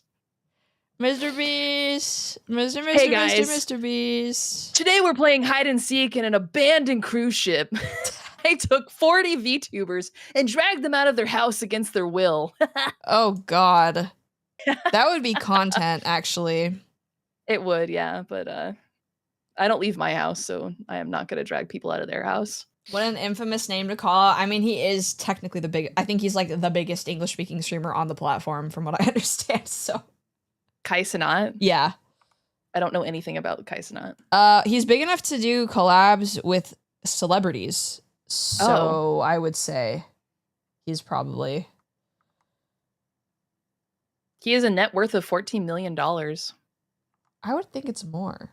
I would too, honestly. Mr. Beast is a billionaire, right? I want to know how much money, like, the OG Twitch streamers made when, like, they signed deals and stuff. Curious, too. Because I know Ludwig made a shitload of money. Like, Pokimane must have made, like, a lot. Like, I can't even think of how much money Pokimane would have made for a Twitch exclusivity. Probably a lot. I don't know. I'm really curious about that because they can't share it, obviously. Yeah. Moist Critical shared some interesting videos, like where he talks about where he's compared like streaming on Twitch versus YouTube, right? Yeah. Where Twitch is best for like live content, but then YouTube is worth it for like having the VOD storage, like the live storage, because the videos will continue to make money passively. Yeah. And he talked about like one of his streams that was like a live on YouTube that just continued to accumulate money. And I think it's made upwards of like several $1,000s. like 30 something $1,000s of just a fucking YouTube VOD from a stream. Glitch. Like, and they just because like they continue to sit there and passively generate income. It was a really fascinating video. It's so crazy to think that, though. Yeah, I've seen that video. It's crazy. Like when you get up that high, it's like everything just generates income passively at that point. It's so crazy. Yeah, it's crazy to think about because, God, that's insane to me. Because when you're like critical specifically as well, you he just like sits in his room and talks at his webcam. Like he doesn't have a lot of expenditures outside of like his house. So yeah, a lot of that money, instead of like compared to like a streamer who puts on events and like hires people and like does all that stuff. So he's like pocketing most of that money from what I would assume. Yeah, right? And he doesn't like do what like Ludwig does, which is all like the events and all these expensive things. He kind of just sits and talks. Yeah, exactly. Which is so crazy to me. It's really interesting though. I know they actually have like college classes on this shit now, which is so fascinating to me. Really? I didn't know that. Oh yeah, there's so many college classes about like content creation, like breaking it down, right? And I think it'd be so fascinating to take, but it's also really just fascinating to like talk about. Yeah, for sure. Oh, that's so crazy to me. It's interesting how like streaming isn't really mainstream, but it's interesting how much it's changed in the last 5 years. Yeah. To becoming sort of mainstream, but not really mainstream. I mean, yeah. God, we had VTubers open up a fucking Dodgers game. That's fucking insane to me. Yeah, that's crazy to me. I think streaming in general definitely is becoming mainstream because you have like kids who are like, yeah, I want to be a content creator when I grow up. No, kids, you don't. You didn't have that when I was going to school, for sure. People, I think, were like, I want to be a YouTuber, for sure. Not even not my age. I think not when I was going to school. People didn't want to be a YouTuber. I didn't know anybody who did, but I know people who like were my age who wanted to be a YouTuber, though. Yeah, I don't think I really understood content creation, I think, until like college. Yeah, probably. As like a 2020 career thing. Before 2020, Twitch was way more niche. Not like niche, but definitely smaller. It was more gaming focused for sure, I would say. COVID, it was COVID that changed a lot of everything The because you had Among so many Us people inside. meta changed everything.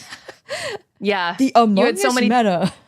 2020 was, you know, not only the content creator boom, but it was the VTuber boom too, because you had so many people now, millions of people stuck inside consuming content at like a record-breaking pace that whole year. You know, it was really fucking kind of insane. Yeah. It changed a lot, and it made a lot of like people, a lot of streamers like that. I don't think the money in that like time period will come back. No, unless we have another pandemic. Please no. Please God no.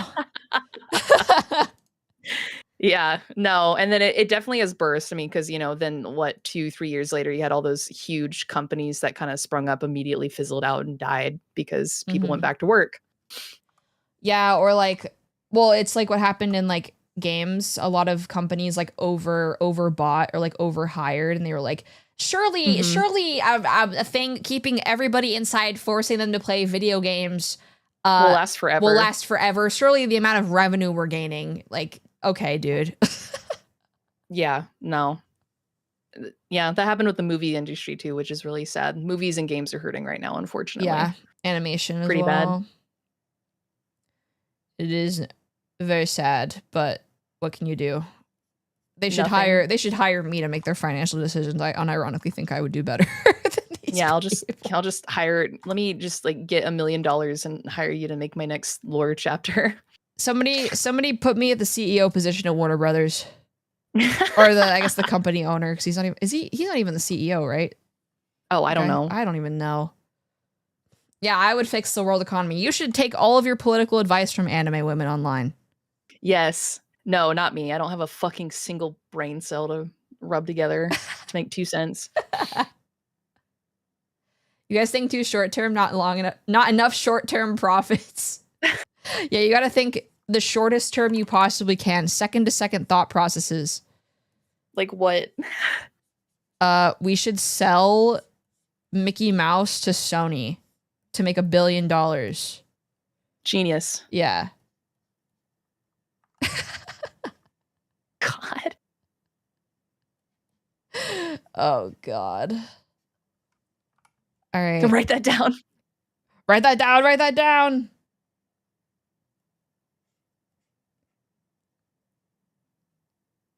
I'm reading chat. Sell your bathwater. I'll sell my piss. That would sell for my spit. More than bathwater. Is it legal to mail piss in a non-medical setting? I mean, but they like mail like shit. You can like mail people shit to their house. But I guess it's animal shit. Yeah. Is it illegal to mail people your piss in a non-medical setting? Will Google tell me? Probably. Can you mail your piss?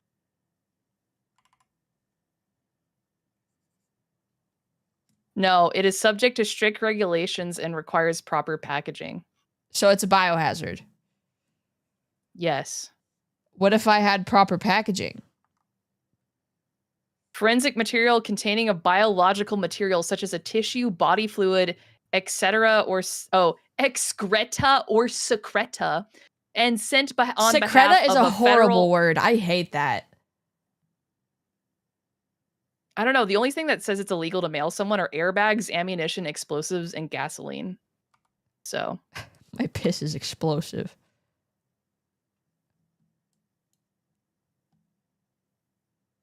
Yeah, I know excretions and secretions, but like thinking about mailing secretions is awful. I hate that so much. Selling your urine is illegal only if used in the commission of a crime. I found our next business, Bear. We're going to sell our piss and pay off our student loans. Oh my God. Chat, do you love me enough to buy a bottle of my piss? Yeah, will you buy my piss? Hey, chat, will you buy my pee? So crazy. I'm resigning. VTuber bathwater. I See, still can't believe she made so much money off of that. She made over $1 million, I think. do you think people drank it? Probably. Dude. They got 100%. sick? I don't know about that. I don't know if I believe that. I feel don't like think I people would believe that. lie on the internet about that. Are we e-girling How- in here? Dragon Spartan, would you buy our pee? So we could pay our student loans. Oh, I guess she only made like 90,000 selling her bathwater. That's still a lot, though. It's a lot of money. Like, also the effort of going through and like bottling up bathwater in that like tiny little container. Yeah, but she probably was just filling it with fucking tap water. That's what I think too. I don't think it was actually bathwater. There was also another story that I saw about this woman who was selling her farts as NFTs, and she consumed so much fiber that she like actually hurt her intestines because she was trying to fart so loud for the NFTs. It's so funny. Oh my god, I'm gonna cry. Like, Oh, that's so I feel funny. like there had to have been a like. Can you like just use the same fart noise for like several of them? Like, why wouldn't they just get like the fart spray and spray that into a fucking cup and then mail that? There's you she's know? giving them like bespoke fart noises. Dude. That's crazy, dude. Man, that's crazy. She could just like fart on command. That's a skill. It is a skill. I'd put that on my resume. I think she was consuming food that made it easier for her though, which was why. Oh, that's probably why she fucked up her intestine. Yeah. Or like, I don't know what it was. It could have been something else, but yeah, That's she so definitely hurt fucking herself. Crazy. I wonder how much money that made, because at the height of like the NFT bullshit, like they were like making so much money. You want to know? Did you Google it? You want to guess? What's the amount that you guessed? How much she 2 made? mil. No, not even close. Is it more? Less. Oh, 200,000. Wow, on the money. Yeah, she made 200K from fart jars. Let's go. I could be a consultant. 200K from fucking fart NFTs. Dude, that's so sick, actually. That is insane. Yeah, I'd do it for 200K. Fuck that. But I wouldn't be giving you people bespoke farts, though. It would be, I think I'd do like 1 of 10, you know? Like limited run farts. I think, I think I'd still like my socks. Don't people sell their underwear? Oh, God, yeah. They've sold underwear since, God, like the 90s for sure. There's like a website, right? You can like mail your underwear. Yeah, you could fucking anywhere. Yeah, you could just, people have mailed their underwear probably since the 80s. I'm stupid. They've sold their underwear for a long time. Forever how long the US Postal Service has been intact. That's how long they've mailed their underwear. Yes. Yeah, it's very common for people to sell their underwear online. It's a very common thing. Don't ask. What was I gonna say? But I just know. I was gonna say that like regarding the fart thing, it's like she could have just done 1 of 10 and then did like a hype beast drop. Like limited run fart NFTs. That's funny. You gotta like build Dude. hype, dude. God, NFTs are so fucking cringe. It's so funny. Well, they're not worth anything anymore, but People are still minting them though. yeah, because they're They're dumb. still, I know. Hey guys, buy my NFT. I know some people who made a lot of money doing that. I had coworkers at my last job who definitely bought into it and then resold and made some money. So bad for the environment, man. I know. They had to be like, my coworker she's really nice, so I didn't want to be mean. She was like, like, oh, I brought this really cool like Wonder Woman NFT artwork, and then, Oh God. because my cousin like resold them and made a bunch of money, and I was like, that's so nice. That's nice. Great. Oh wow. That's great. That's Coworker nice. We were at coworker work, moment. Yeah. I was like, wow. Oh God. I'm really happy my mom didn't get into it. I had explained it to my parents and they were like, yeah, that's fucking stupid actually. my favorite part of it now is people are generating art through AI and then minting them as NFTs. So it's even shittier.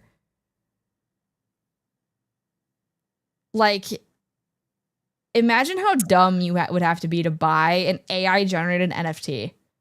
It's so fucking stupid. The snake, yeah, an Ouroboros, exactly. It's literally that. That's so funny.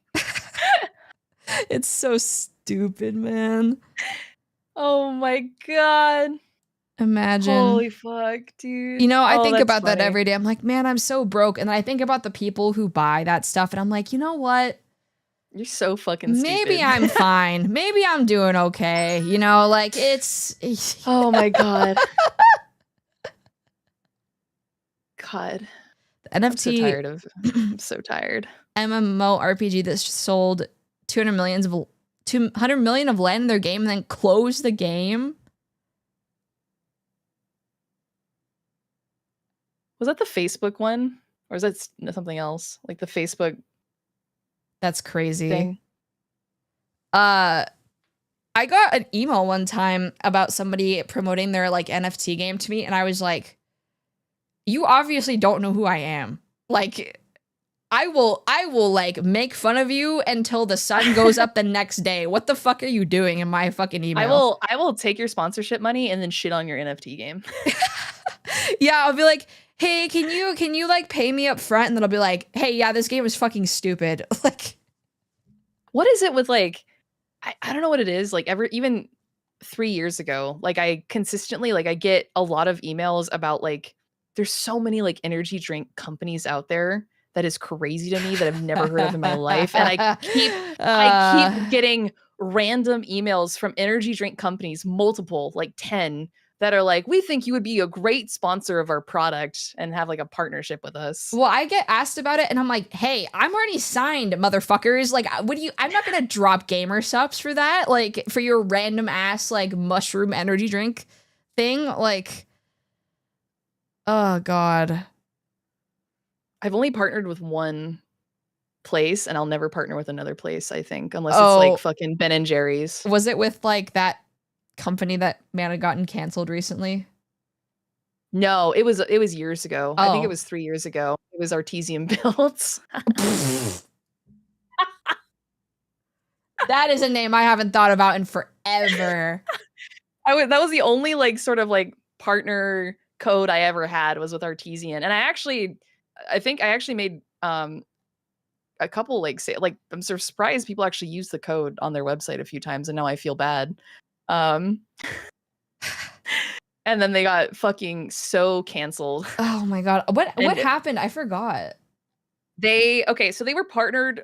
Their business model involved them streaming their builds. So they would be building on Twitch and streaming and like doing giveaways all the time, right? Yeah. And then they would do a lot of word of mouth by partnering with a ton of streamers. They didn't care about your size. They didn't give a shit. They were just like, you partner with us. And then if someone, you know, buys a PC or something from us, you know, you get the money or whatever. And then they would constantly have giveaways on their streams specifically for their partners. So like I would have qualified, any other streamer would have and the giveaways for their partners only would be for a brand new PC, right? Okay. Well, you're like what, 2 or 3 years ago now, they did a giveaway. Someone won, which was one of their partners, and live on stream, they pulled up their stream and were like dogpiling, shit talking this person's stream. It was one of their partners, and we're like, this person only has like 3 viewers and like 200 followers. Like, now we're gonna re-roll. What? Like they shit talked this poor woman's stream, and they were partnered with this woman who had reasonably won this giveaway, by the way. Very illegal.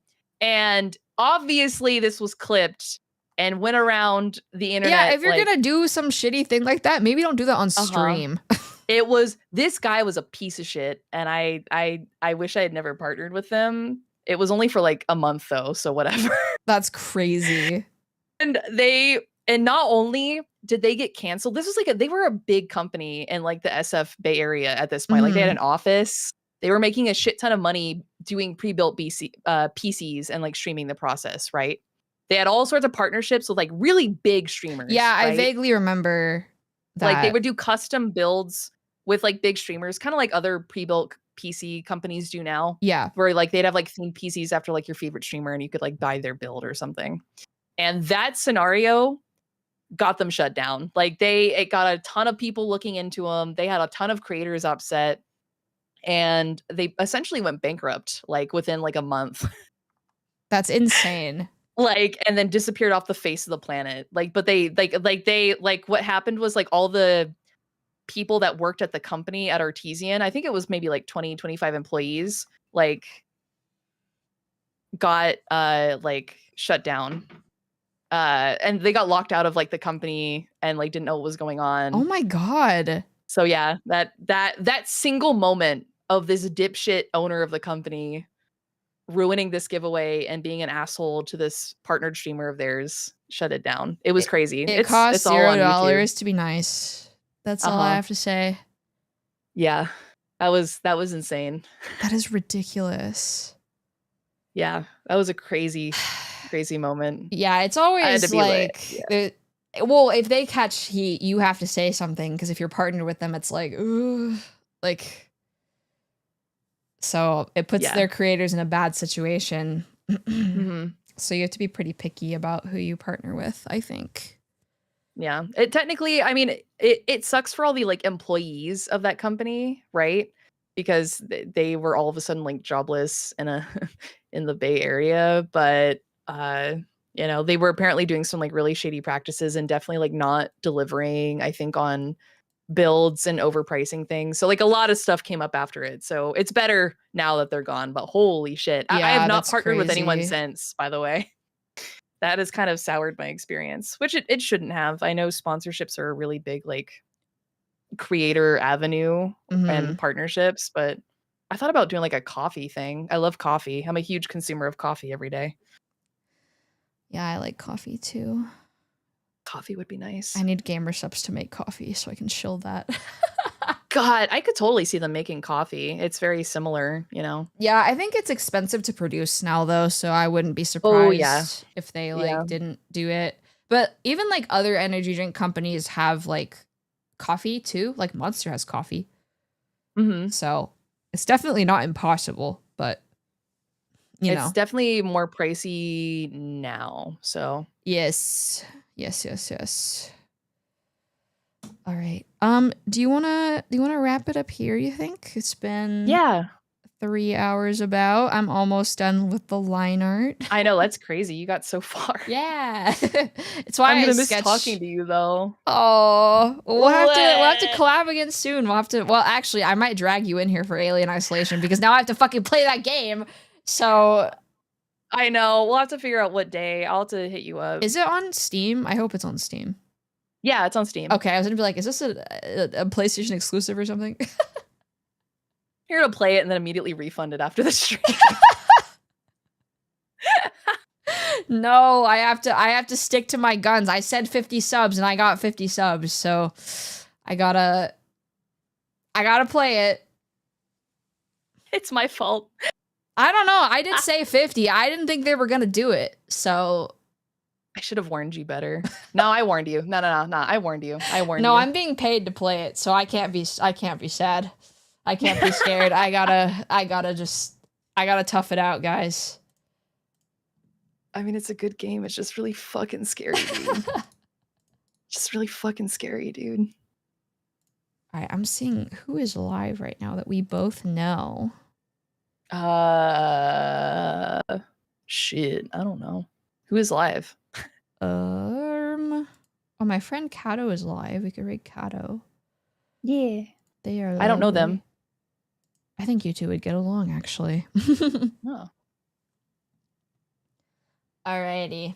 Well, thank you again, Moo, for coming on. I had such a fun time talking to you, as always. Is there anything you would like to promote? Tell my chat your stream schedule, anything like that before we before we Oh. end? Hello, Chato. I stream Monday through Wednesday, 6 PST through 9 EST. I'm really working really hard on my YouTube, so if you ever want to check out my YouTube, as I'm trying to desperately build that up and make something happen, some sort of magic, feel free to follow that. And thank you, Bear, for having me. It's been really great, and it's always so easy to talk to you. I could yap for literally like 5 more hours. I'm glad. If you guys want to follow me on my socials or join the Discord, be sure to jump in. We'd love to have you in there. The herd is always welcome. Did you call your chat the herd? I remember you were trying to figure out like what to call them. I think so. I usually just like the herd or the herd is. I'm not very creative. Cute. It's so cute. I love it. All right, we're gonna read out to my friend Kato. They are chatting, and they are gonna be doing a concert at Offkai that maybe you should pay attention to, because there's maybe you should pay attention. That's so cool. Maybe that's so cool. Pay attention for definitely no reason at all. Anyway, copy and why didn't this work? Oh no! Oh no! Because I have the wrong username. Oh. Okay. There we go. All right. Copy and paste this raid message if you are a sub. Copy and paste the second one if you are not a sub. YouTube chat, you will not be coming along with this ride, so be sure to like the video and subscribe if you enjoyed it. Thank you for hanging out. And I will see you guys tomorrow at 4 p.m. Pacific for more Doom Dark Ages, because I want to finish that freaking game. All right. Bye, chat. Bye, chat. Thank you. See you soon. Bye. Bye.